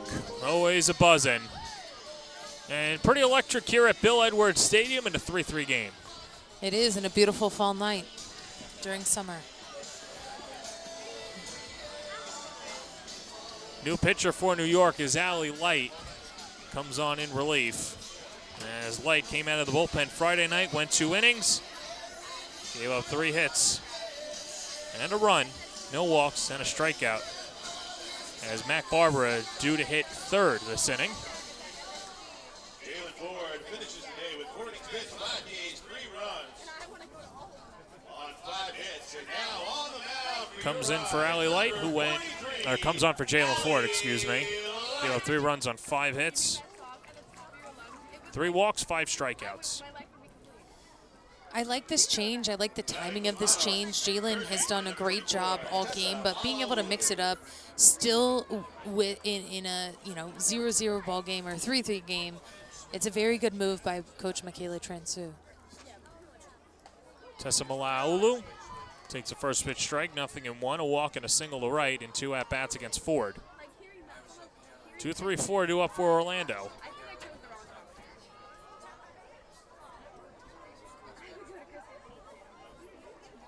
Oh, 1. Scalded foul.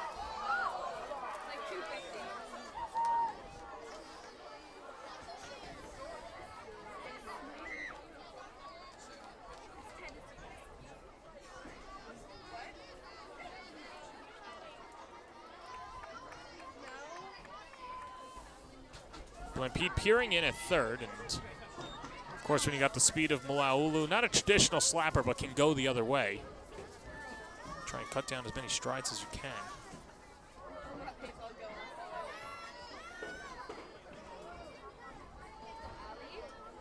1-2 coming. She goes the other way, out to Brown, can't make the catch, gets over her head, and Tessa Malaulu stands into second with a double. Remember, this is the first game that Alex Brown is starting in left field in her first real opportunity, and the ball carried on her. Yeah, she was so aggressive in going for that ball. However, I would have loved to see her have a little bit of hesitation. Anytime the ball is on a hard line drive, you have to give yourself an extra split second to see it so you can make the right first step. And she took 1-2 steps too far.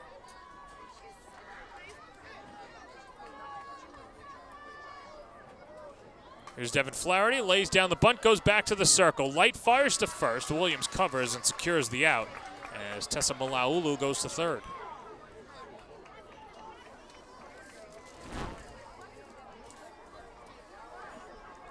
Great job of Light fielding her position, being aggressive on this bunt.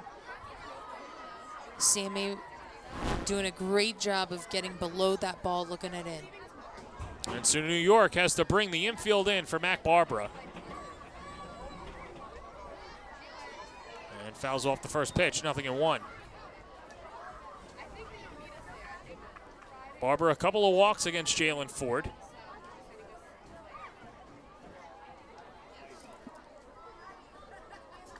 Starting to get to later stages in the ball game. Every run matters. 0-1. 1-1.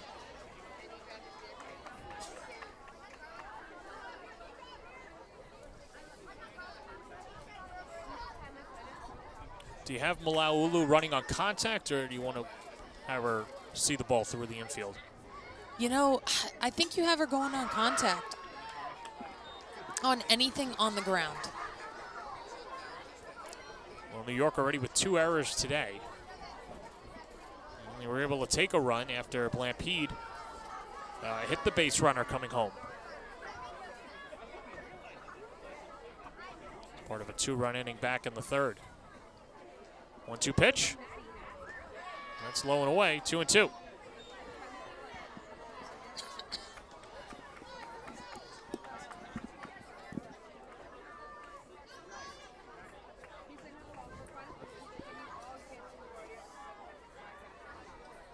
Two coming. Popped up, shallow left. Laird in foul territory makes the catch for a queen-size second out. Great job by Laird getting there and staying with that ball that was tailing. And that's the person you want fielding the ball, right? Blampede trying to go back, not her ball. Jenna Laird taking control, taking charge, getting the out, and looking to see if that runner is going to try to go. Melissa Garcia takes strike one. And with the wind vortex out there in left field too, and Brown playing deep, you're right, Laird, the only one that could have gotten that ball.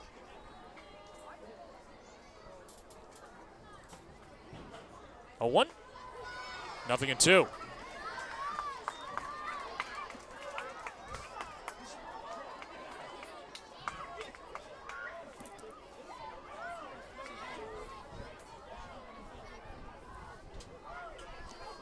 White trying to strand the runner at third. Here's the 0-2 pitch. Sets up outside. It's 1-2.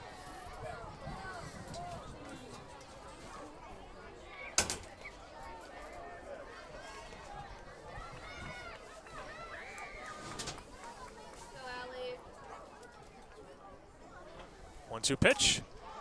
Hit on the ground at third. Scooped by Blampede and fires across the diamond. The inning is over. Allie Light walks the tightrope and comes out unscathed. On to the bottom of the 5th inning. AZ Gloveman is Casa Grande, Arizona's quality leather sporting goods provider. Softball, baseball, batting gloves, and more. AZ Gloveman caters to men's and women's slow-pitch softball markets throughout the United States. Build your dream glove today at azgloveman.com. With proven day programs, routines, and expert coaching, Camwood Elite is the one-stop shop to improve your game or pick up some of the elite equipment in the nation. From pro-grade game bats to elite training, check out camwoodbats.com today.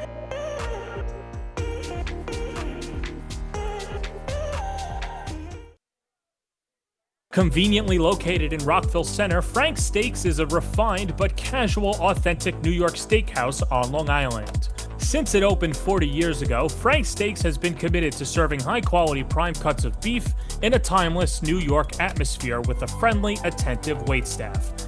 It's this obsessive dedication to our craft that has led Frank's Steaks to becoming the local destination for special dinners and celebrations.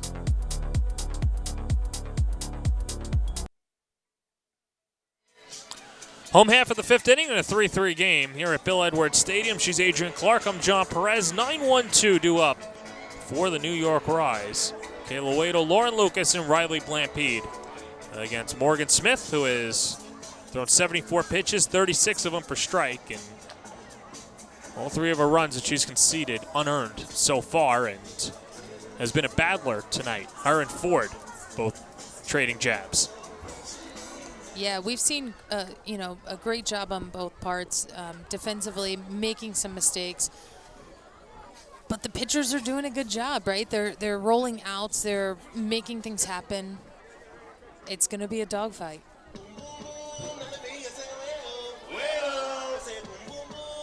Waddle came around to score after reaching on the fielder's choice in her only at-bat. New York putting 3 runs on the board in the bottom of the third.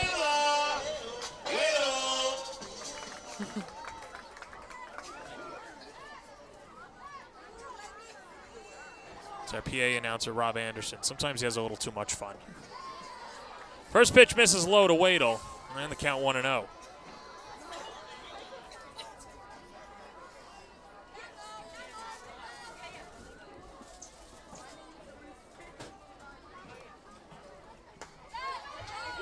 And that pitch dotted right down the middle for a strike, and the count 1-1.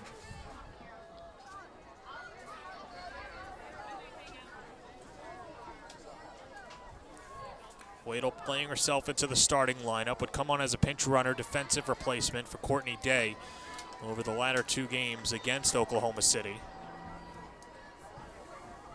Put the bat on the ball, has been productive, and Michaela Transu still trying to figure out the bottom of her order. 2-1, rolled foul, 2-2.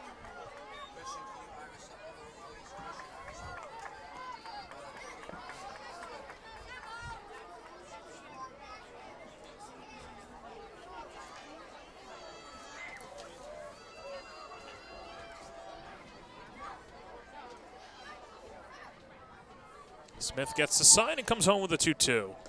Swing and a miss. Got her to chase the off-speed pitch. 5th strikeout for Smith, 1 away to begin inning number 5. Great job by Smith mixing in this off-speed. Waddle just way too far out in front, not able to make any sort of contact on that pitch. Lauren Lucas reached on an error by the second baseman, Allie Skaggs, and was able to score. Back in the 3rd inning. Hitless in 2 at-bats, and he gets a 3rd crack against Morgan Smith. And as you get later into the game, the pitcher and the catchers and whoever's calling pitches is really trying to evaluate strategy of what the sequencing has been and what needs to be done to continue to find outs. Utilizing the off-speed more and in different counts or early in counts is what's going to help keep these hitters off balance. 2-0. That's downstairs 3-0.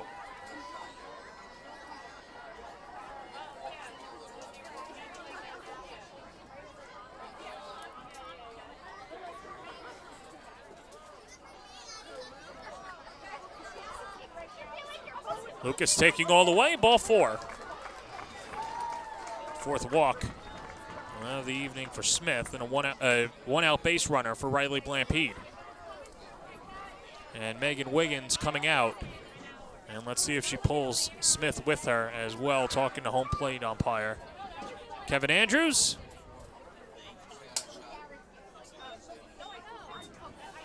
And we'll get a new pitcher for Orlando. It's Aspen Wesley from Mississippi State.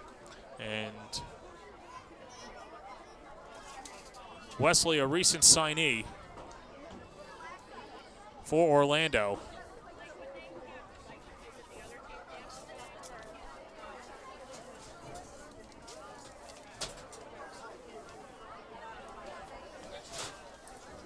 Wesley just got signed a couple of days ago, so came up with the team.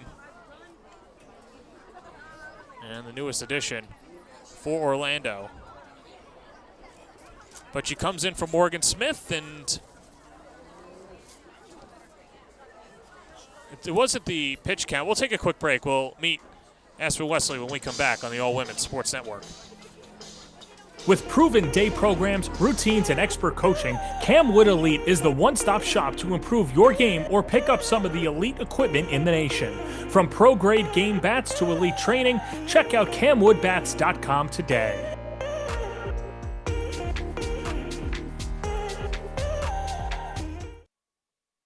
Conveniently located in Rockville Center, Frank's Steaks is a refined but casual, authentic New York steakhouse on Long Island. Since it opened 40 years ago, Frank's Steaks has been committed to serving high-quality prime cuts of beef in a timeless New York atmosphere with a friendly, attentive waitstaff. It's this obsessive dedication to our craft that has led Frank's Steaks to becoming the local destination for special dinners and celebrations.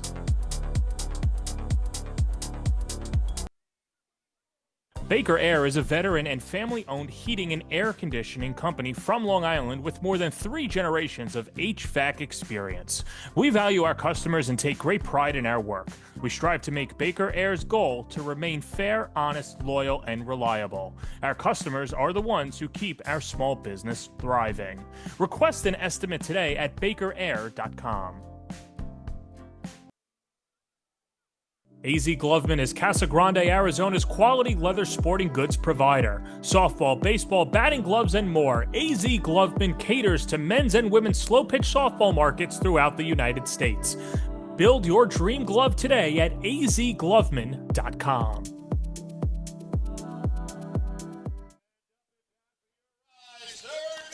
Aspen Wesley comes on in relief in a 3-3 game. Home half of the 5th inning as she deals to Riley Blampede, and a recent addition for Orlando and trying to get on the same page as her catcher, Julia Koutsanopoulos, and delivers a first pitch strike on the foul tip, 0-1.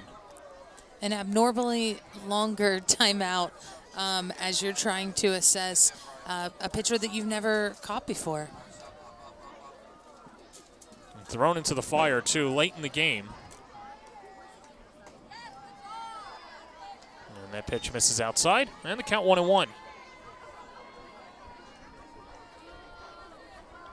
Wesley graduated from Mississippi State, joining Samantha Ricketts and Madison Kennedy as Blampede tops it foul. Count 1-2. Two former Ole Miss players that have gone on to the professional ranks.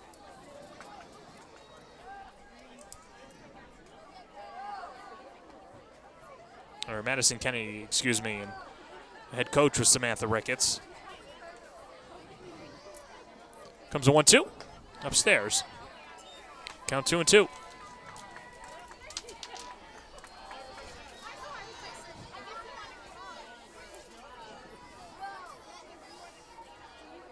Blampede will walk in a strikeout against Morgan Smith. She's responsible for Lucas, the runner at first. 2-2. Lined into left field, a base hit.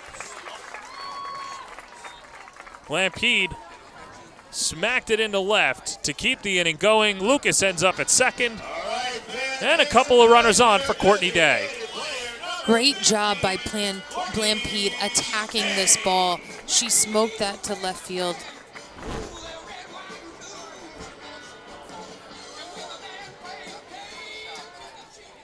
Fourth hit of the night for New York. And here's Courtney Day with a chance to put the Rise in front. An RBI single to right in her last at-bat. She's 1 for 2. And Wesley delivers low for ball 1.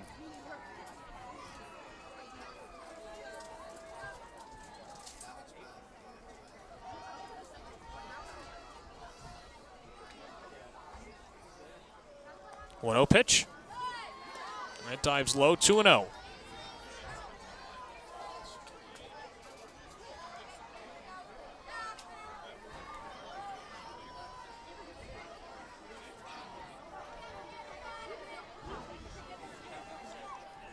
One.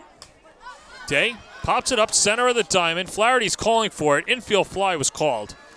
So the batter Day is out, and there's 2 away for Carly Spade. Day not quite on time for that pitch. You saw how the pitch before, she was hovering in her load, and she didn't quite get set in enough time to be able to capitalize on those pitches. Carly Spade, a strikeout and a walk. In 2 plate appearances, 0 for 1. And the first pitch high and away, 1-0.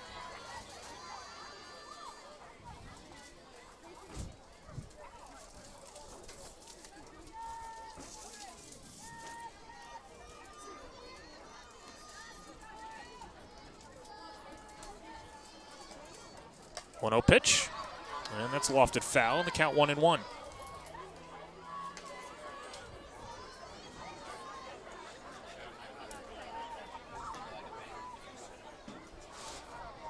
Time and time again, Carly Spade has come up clutch for New York. And trying to put the Rise in front. 1-1 pitch. That stays high. Count 2-1. That's a great take. You know, when you have a take like that that's borderline, it speaks to the veteran nature to which she plays, even though she's not quite a veteran. Second most home runs in NCAA history in the 2-1. That's outside, 3-1. If Spade could reach, McKenna Smith would be next. McKenna scorched the double to left her last time up. 3-1 count to Spade. That hits at the knees for a strike, and the count is full.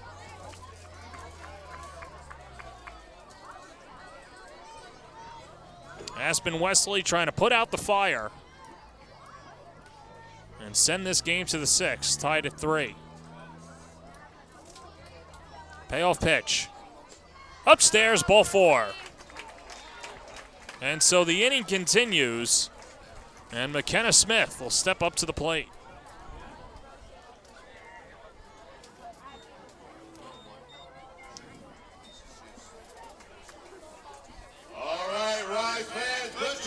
Together, the bases are loaded for your catcher, number 21, McKenna Smith.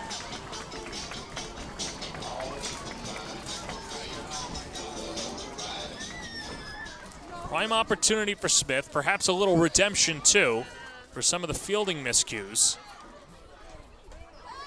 And watch the first pitch strike, 0-1. You know, I like that, Aspen's first appearance out here, the defense kind of huddled up to just kind of remind her, like, hey, it's okay, you're good, stay loose. Loosey-goosey, baby, loosey-goosey. And it just missed, and the count 1-1. That's my favorite expression. Loosey-goosey? Loosey-goosey. It's a good one. Do whatever you got to do. 1-1 pitch. On the inside corner. And Wesley ahead 1-2.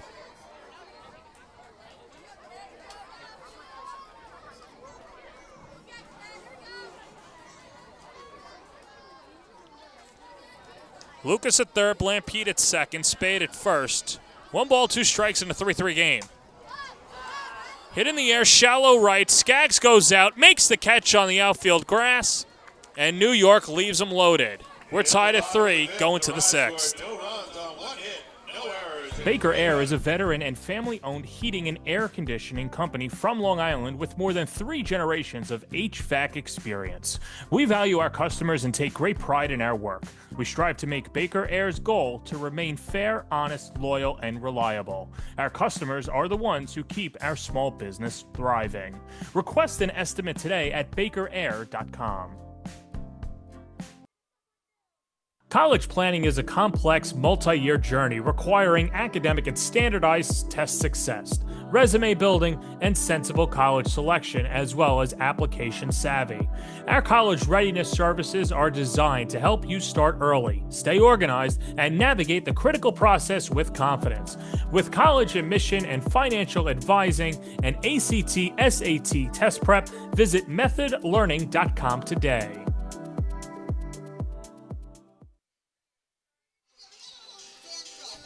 Little dance-off and a t-shirt toss here at Bill Edwards Stadium. I think we have a little Bethpage versus, is that the Phoenix Thunder? I'm not good with the local teams here.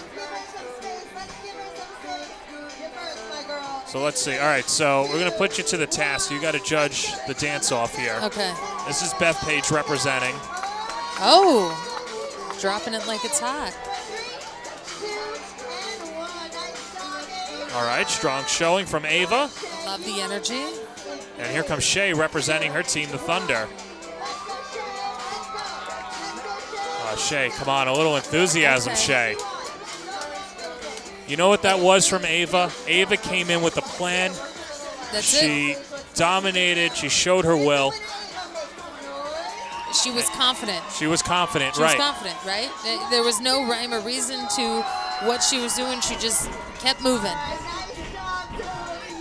Well, they'll both go home with a T-shirt, too. The ever so diplomatic Ali Melendez.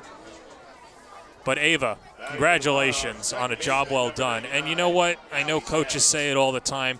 You'd rather be 100% behind the wrong pitch than 50% behind the right pitch. Ava, 100% on Ava, 100%. A+ effort. Allie Skaggs takes a first pitch strike from Allie Light. And the count 0-1. Second time tonight that we've had a pitcher and a batter face with the same spelling of their first names. Or no, had two names in there. I'm sorry. I'm messing up McKenna Smith with Morgan Smith. You know what I'm trying to say. I got you. I knew where you were going. I don't know if everyone else did, but I did. That's usually how it goes. Skaggs a double to left back in the second inning against Jalen Ford and then grounded into a 5-4-3 double play.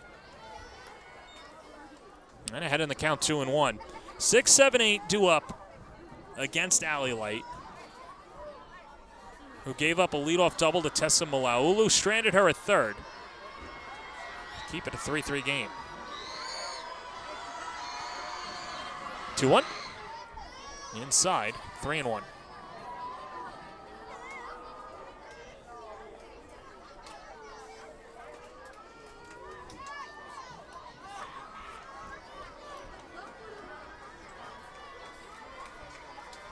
There's a 3-1 pitch.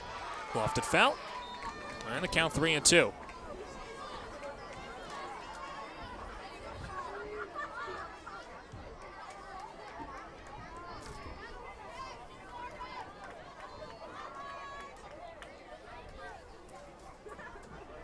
New York in a close game for the first time in a little over 2 weeks, and that's on the inside corner. Strike three called. Light gets her first strikeout out of the pen, and one away to begin the sixth. Great job by Light attacking the zone, hitting her Number spots. 27, Julia A little bit of hesitation by the hitter, but fantastic job pounding the zone. This brings up Julia Kotsinopoulos. A sack bunt and a ground out. And two chances against Jalen Ford. And Light trying to establish the inside corner. Misses inside 1-0. You also saw the technique of McKenna Smith. She had one of her legs out, really working to get low in the zone, especially on those low pitches, working to keep them in the zone. That pitch misses and the count 2-0.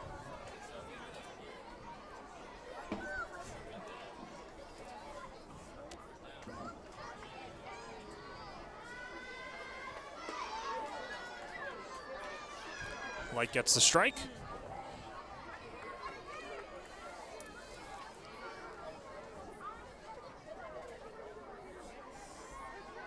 Allie Light, first year playing professionally. Out of Lexington, South Carolina, started her career at Arkansas and finished at San Diego State. Played in San Diego 2022, 23, 24. Two-time All-Mountain West first-team selection her last 2 years.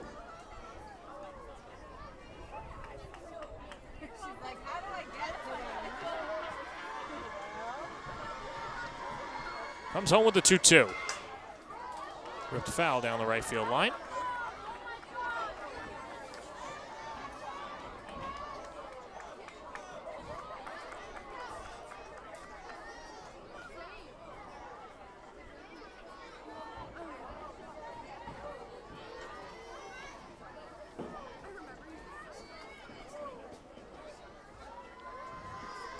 Here comes the 2-2.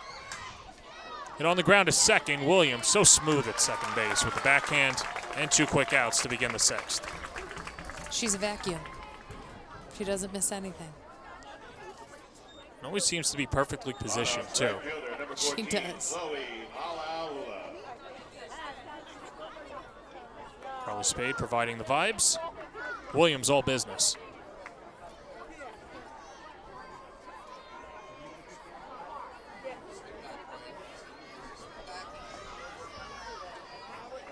Chloe Malaolu takes a strike.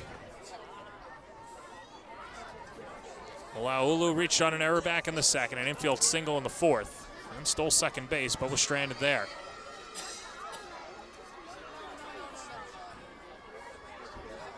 Oh, 1.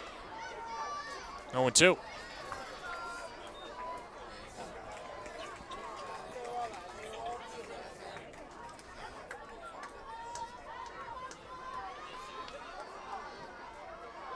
Light looking for a 1-2-3 6th inning. Off the plate.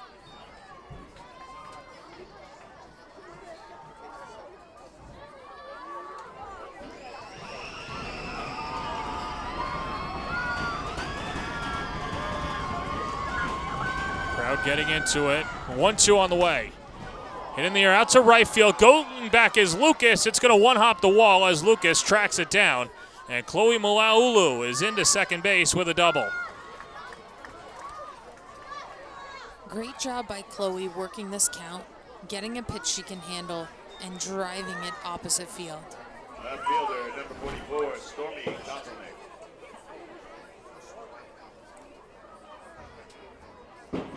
Beautiful job. She let the ball get deep. She worked till it was in her zone, and she crushed it. I was thinking double all the way as Stormy Kotelnick loops it foul for strike 1.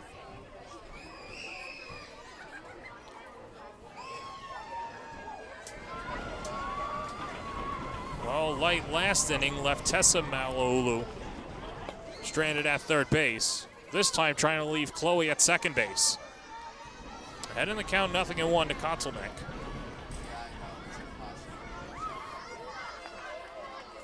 And the count 0-2.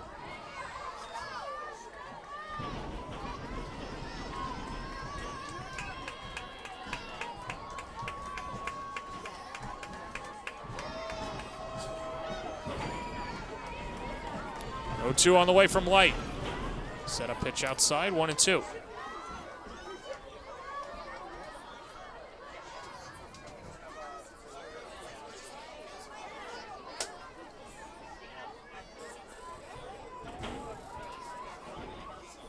Light getting the sign.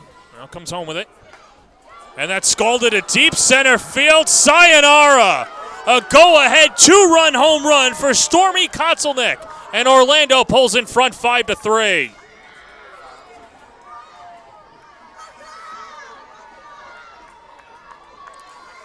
You know, the 2 pitches before that, Light hit a nice inside corner pitch. Kotelnick did not like it very much. She goes back in, but this time she's ready for it and gets all of it. And not much that Wadle can do as she watches it fly out of here. Just an inner part of the plate. Kotelnick with power drops the barrel. And out of the 9-hole, Orlando pulls in front. A double and now a 2-run home run. And that brings up the leadoff hitter, Dallas Goodnight.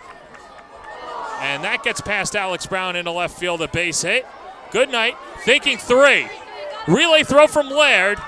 And it's a three-bagger for Dallas Goodnight. And Orlando keeping their foot on the gas. There was no hesitation, and this is where you can tell such elite base running. Someone like Goodnight, she knew right out of the box that she was going 2, potentially 3.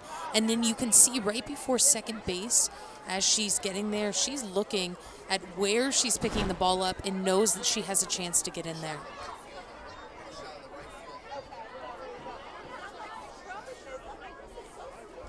We got a new pitcher. It'll be Shanice Dels. And let's take a quick break as Dels trying to keep it a 5-3 game.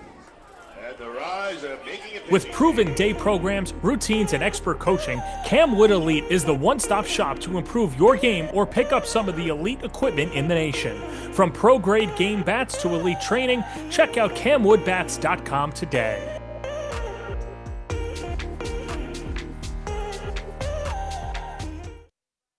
Conveniently located in Rockville Center, Frank's Steaks is a refined but casual, authentic New York steakhouse on Long Island. Since it opened 40 years ago, Frank's Steaks has been committed to serving high-quality prime cuts of beef in a timeless New York atmosphere with a friendly, attentive waitstaff. It's this obsessive dedication to our craft that has led Frank's Steaks to becoming the local destination for special dinners and celebrations.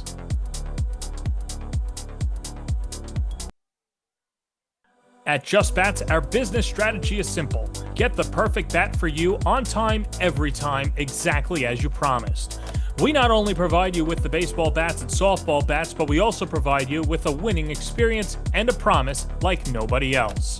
Free shipping both ways, expert customer service, same-day shipping up until 7 p.m. Central Standard Time, on time, every time, exactly as promised at Just Bats. Shanice Dels comes on in relief and deals to Tessa Malaulu for strike 1. Mentioned the defense, Alex Brown, her first start out in left field and having a little difficulty and being thrown into the fire in a stretch run. She is, and she's gotten some rockets out there. And when you're making that transition, you really have to make sure that you're seeing the ball. And if you do make a wrong first step, you've got to correct it within the next step. This one out to shallow left. Jenna Laird in foul territory runs it down to make the catch. And the side is retired. But a 2-run home run by Stormy Kotelnick gives Orlando a 5-3 lead going to the bottom of the 6th.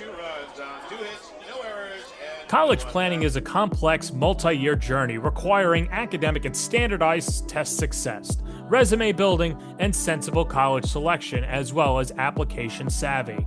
Our college readiness services are designed to help you start early, stay organized, and navigate the critical process with confidence.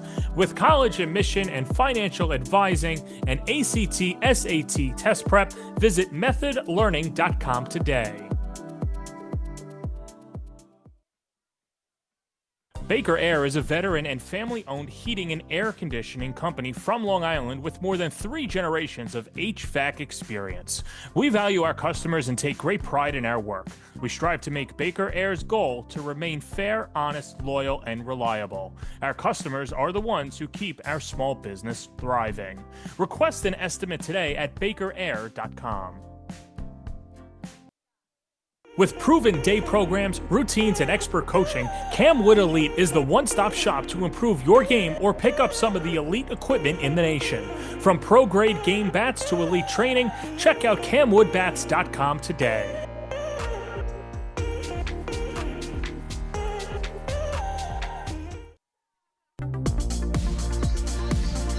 Bryant Park, the scene, the library, a show.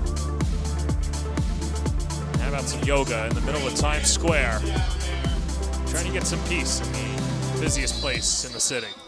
Not something you see every day there. I'm shocked at the participation out there and how many people want to be barefoot in Times Square. That is not at the top of my bucket list, I can tell you that. Word of advice? Expand your horizons. Try something new. Don't knock it till you try it. That's true, but definitely with some socks on or something. Some sort of protection. We'll get little by little. Baby little steps. by little. Alex Brown leads it off against Aspen Wesley. 6-7-8 due up for New York in the home half of the 6th inning. Trailing 5-3. thanks to the 2-run home run by Stormy Kotzelnick. Here's the 0-1 pitch. Little nubber. And here's Tessa Malaulu across the diamond to throw out Brown for the first out. Not quite the contact I know Brown was looking for, but almost had a hit. Yeah, got ahead of it. And then how about Malaulu calling off her pitcher Wesley and slinging it across the diamond? Fantastic play. Fantastic job. You know, picking it up with her bare hand. That is the only shot she has to make that play, and she goes right into her throw without taking an extra step. Here's Jenna Laird, the shortstop, 1 for 2 tonight. Pulls back the bunt, takes low, 1-0.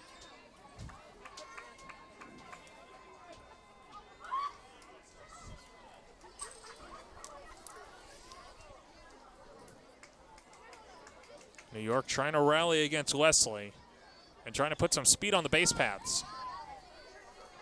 Count 1-1.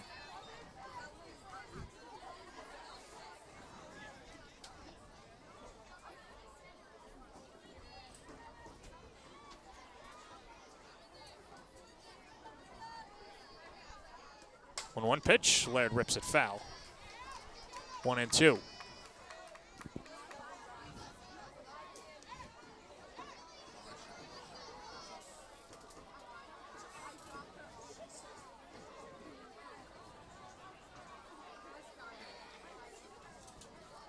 Wesley used as a high leverage reliever, now on the long side.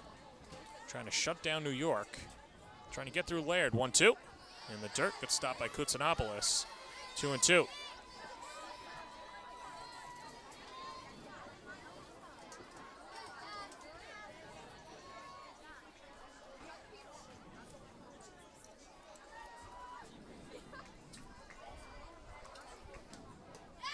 And Laird goes around, strike 3, 2 down.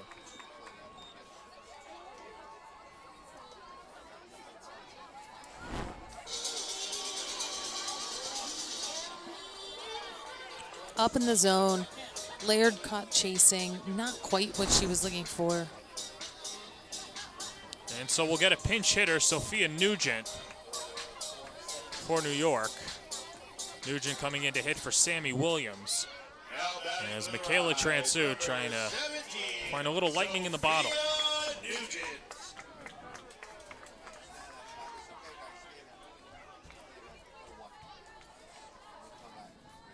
Williams a walk and a ground out, and now Nugent steps up to the plate. Ashley Treeweiler comes out on deck too, so she would pinch hit for Kayla Wadle if the inning could continue. And Nugent takes downstairs 1-0.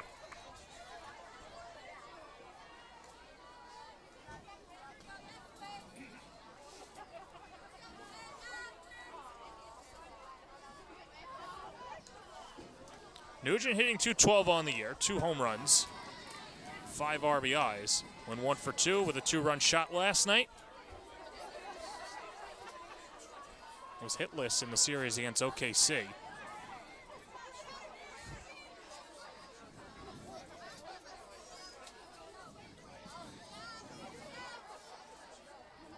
(2-0), 3-0. So Wesley continuing to miss down.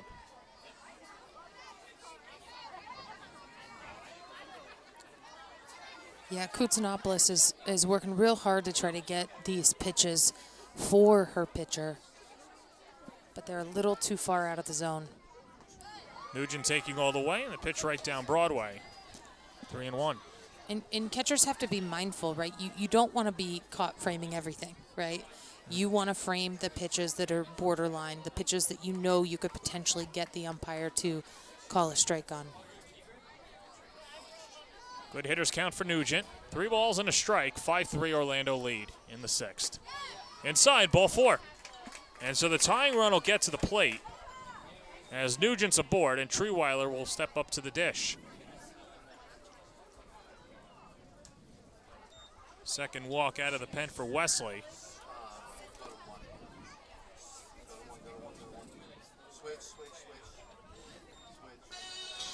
Now at your right is number 50, Ashley True. So the re-entry now, Sammy Williams goes to run at first base.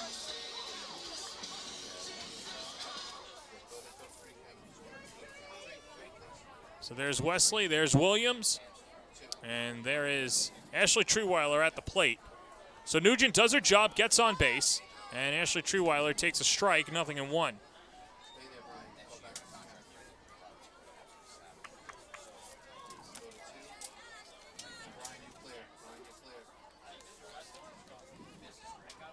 Ashley, a pinch hit single last night, and drives it foul down the right field line. Just got ahead of it.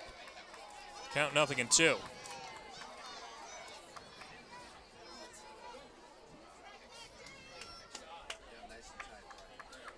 Morgan Smith went the first 4 1/3.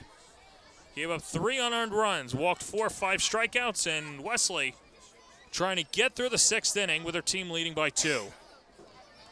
0-2 pitch. Outside.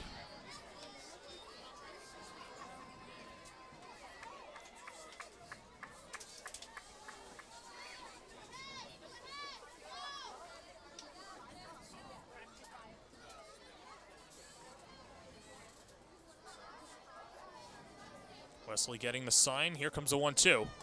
Upstairs runner goes. Williams diving towards second. Nice throw by Koutsanopoulos, but Williams swipes the bag.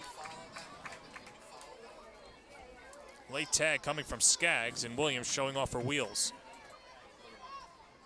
That's a great job by Williams. Seeing, reading, reacting. Great slide getting in there. You know, earlier we were talking about when we show, and you see how she's showing the sacrifice bunt there? It's a timing mechanism. She's showing it early enough. She's not actually bunting. Missed inside in the count, 3-2.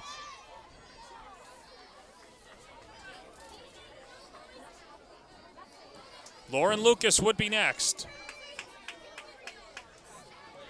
3 balls, 2 strikes, 2 outs, 5-3 Orlando. Home half of the 6th inning. Payoff pitch. And it's just downstairs, ball 4. Great at bat by Treeweiler, cold off the bench. She reaches, and now Lauren Lucas represents the go-ahead run. And Treeweiler, like Nugent, draws the walk, and Kayla Wadle re-enters.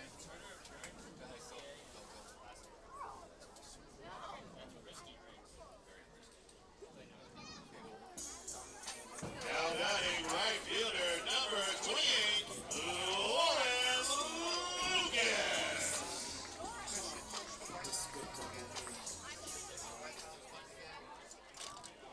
So here's Lauren Lucas. Reached twice tonight. Walked back in the 5th inning and attacks the first pitch, flies it out to left field. Kotzelnick is there and makes the catch, and the inning is over. So Aspen Wesley gets out of it and strands a pair. We go to the 7th, 5-3 Orlando. At Just Bats, our business strategy is simple. Get the perfect bat for you on time, every time, exactly as you promised. We not only provide you with the baseball bats and softball bats, but we also provide you with a winning experience and a promise like nobody else. Free shipping both ways, expert customer service, same-day shipping up until 7 p.m. Central Standard Time, on time, every time, exactly as promised at Just Bats. College planning is a complex, multi-year journey requiring academic and standardized test success, resume building, and sensible college selection, as well as application savvy. Our college readiness services are designed to help you start early, stay organized, and navigate the critical process with confidence. With college admission and financial advising and ACT, SAT test prep, visit methodlearning.com today.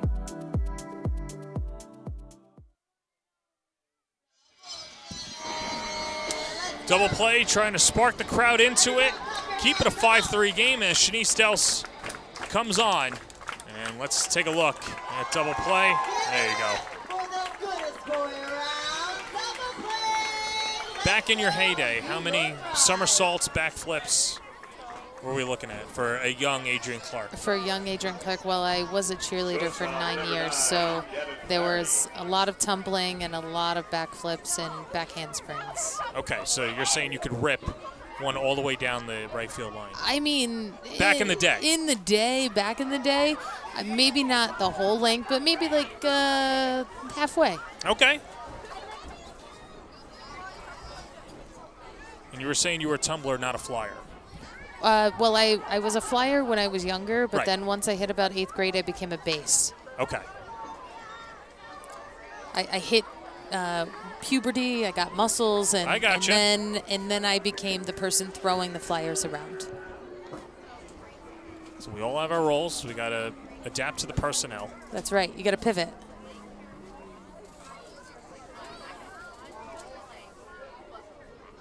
Here's Devin Flaherty.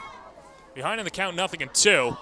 Hits it in the air, deep right field. If it's fair, it's gone, and that ball is foul. Just foul. Well, Orlando came all the way out the dugout, and Flaherty gets a dry run around the bases. Well, let's take another look. Wow. It's a tough angle where we are. It looked like it might have stayed fair. She got all of it. Really hard to tell. Mario Calabrese, the first base umpire, as Flaherty stays alive. And the count 0-2.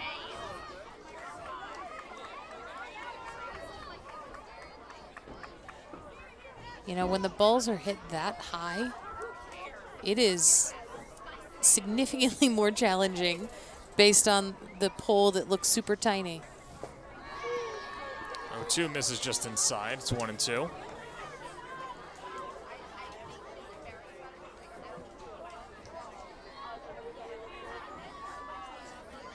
Del's working quickly and a swing and a miss. And down goes Flaherty. Talk about the duality of an at-bat. Flaherty thought that she hit a home run and goes down waving. That's the beauty about our game. It humbles you. It's consistently humbling you. Chasing out of the zone there, not the pitch she was looking for. Mac Barber 0 for 1 with a couple of walks. Ahead in the count 1-0.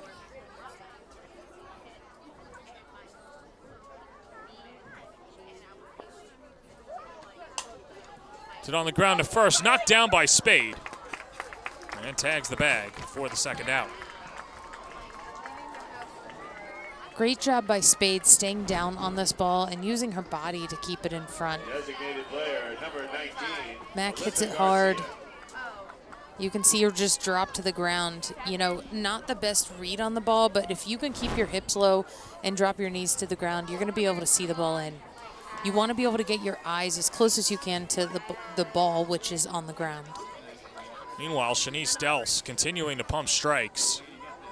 Ahead in the count to Alyssa Garcia, who's hitless in 3 at-bats.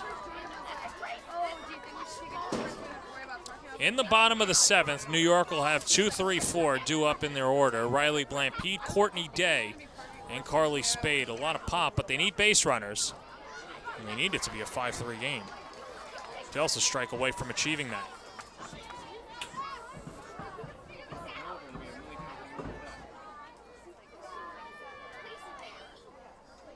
1-2 on the way. Outside. And count 2-2.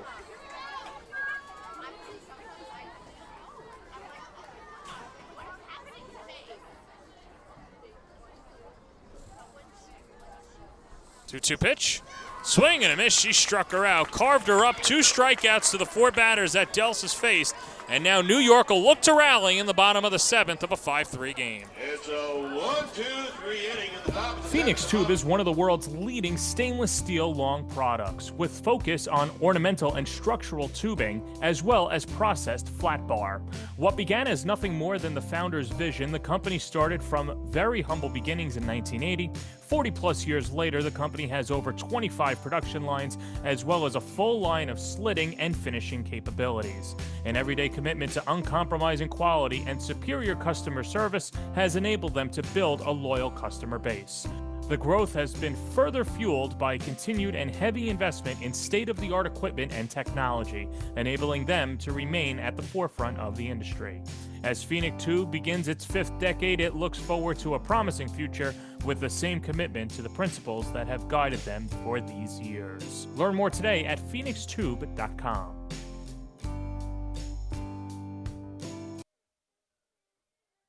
AZ Gloveman is Casa Grande, Arizona's quality leather sporting goods provider. Softball, baseball, batting gloves, and more. AZ Gloveman caters to men's and women's slow-pitch softball markets throughout the United States. Build your dream glove today at azgloveman.com.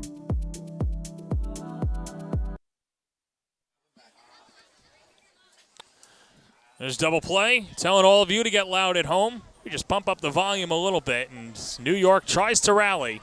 5-3 Orlando lead, bottom of the 7th. Riley Blampede, Courtney Day, and Carly Spade against Aspen Wesley, who's trying to lock down the final 2 2/3 against New York. It's your third baseman, number 26, Riley Blampede.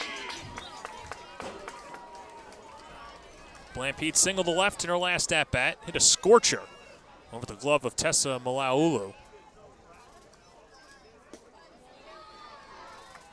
And watches off the plate for ball 1.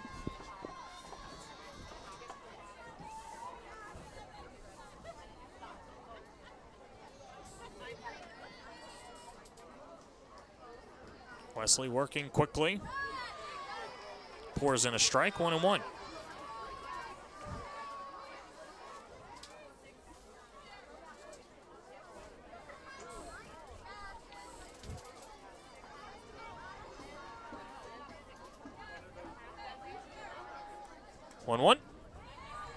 That pitch is low, and the count 2-1.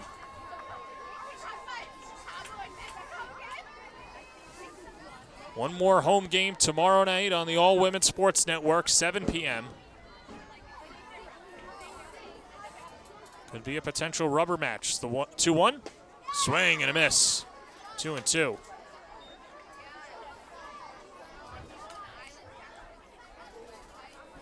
Blampede has been taking some really big cuts tonight, and she's just missing them. She just needs to keep her body in line with that low and outside pitch.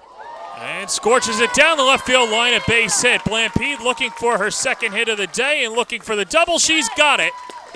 And just what the doctor ordered, a runner in scoring position for Courtney Day.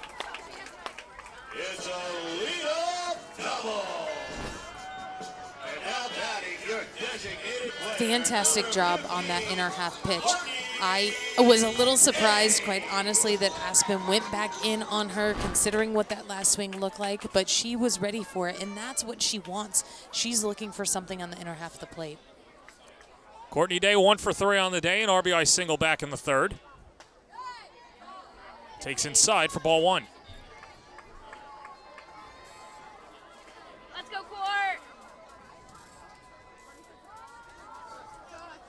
Last time Day was up, runners on first and second with 1 out, an infield fly. Can't hold her swing, and the count's 1-1.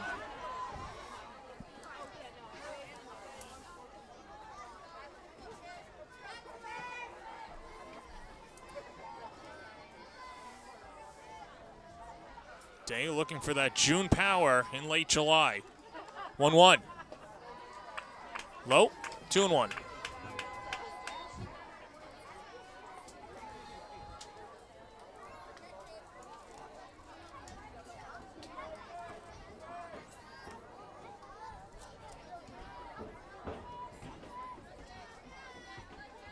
Comes a 2-1 pitch.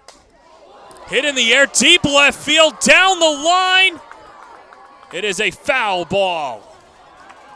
She got all of that. If you thought Flaherty hit it high, Day Launched it even higher into the night.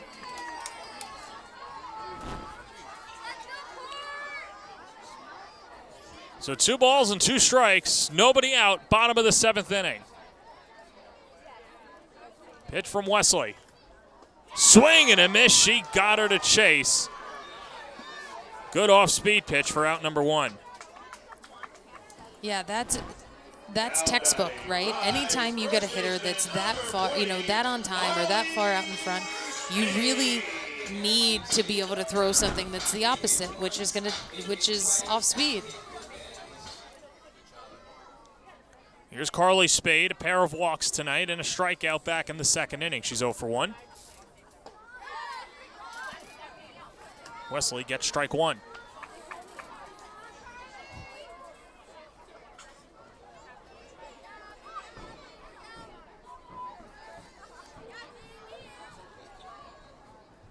Spade 6 home runs on the season, 18 RBIs. And a count 1-1.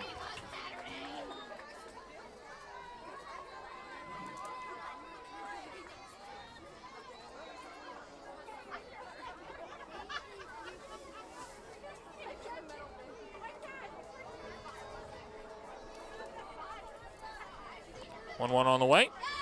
Inside. And the count 2-1.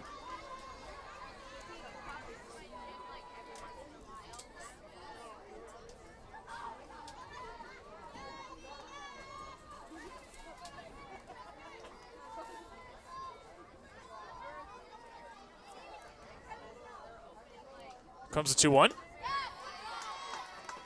And that misses outside, 3-1.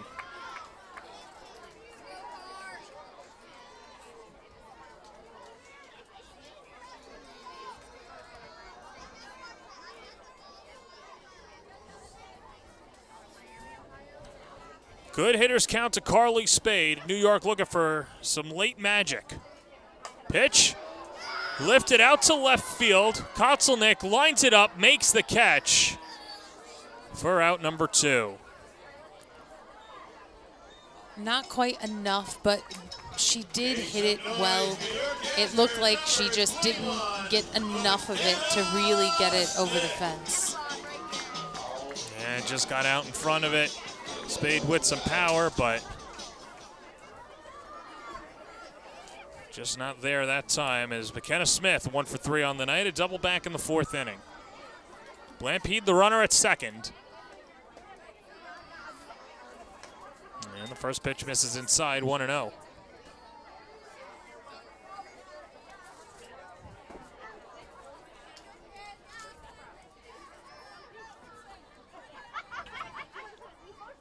On the way.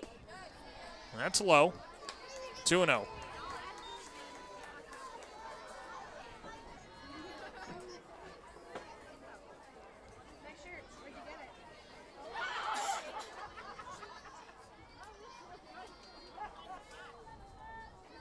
Cut the tension with a knife. Here comes the 2-0. Popped up, foul territory. Barbara gives it a look, but it's going to reach out of play. And to the count 2-1.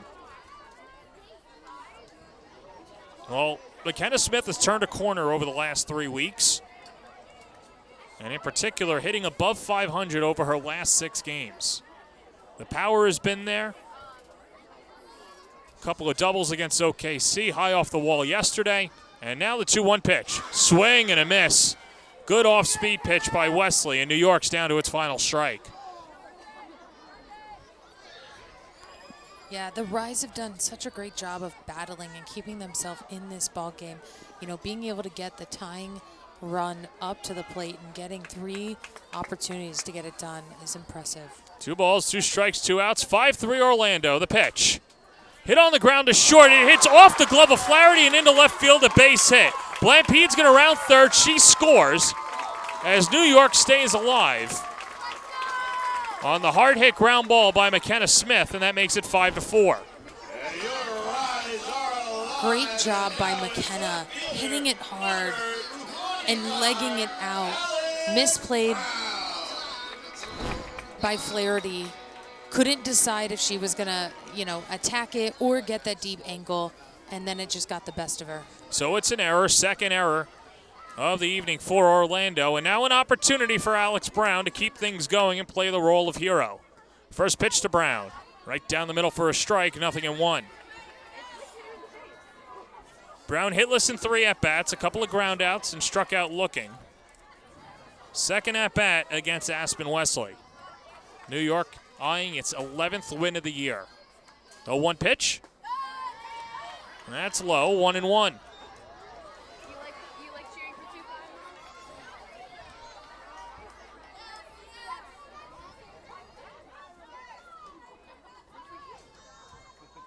2-5? Orlando needed 3 pitchers last night.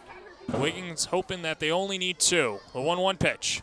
Upstairs, 2-1.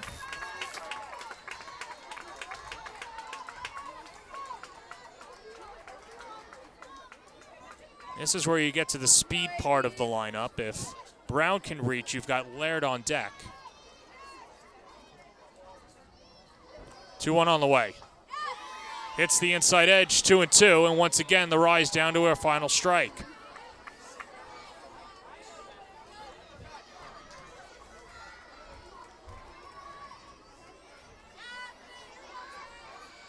Aspen Wesley came in back in the 5th inning, put out the fire, and now a strike away from the win. 2-2 pitch.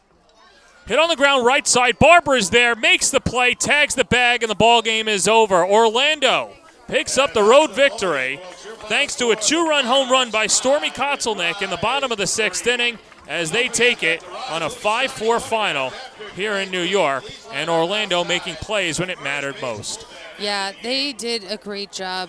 Aspen coming in the game, I mean, she shut them down. She worked through the nerves. The Rise also putting themselves in position to win the ball game again. I love the fight from both of these teams and the competitiveness to which they play. Orlando with the victory, and they'll look to take the series tomorrow. We've got a rubber match, and should be a fun one here at Bill Edwards Stadium. So that's going to do it for our entire crew. For my partner, Adrian Clark, this is John Perez saying so long from Hofstra University. This has been a presentation of Fast Pitch Women's Softball on the All Women's Sports Network.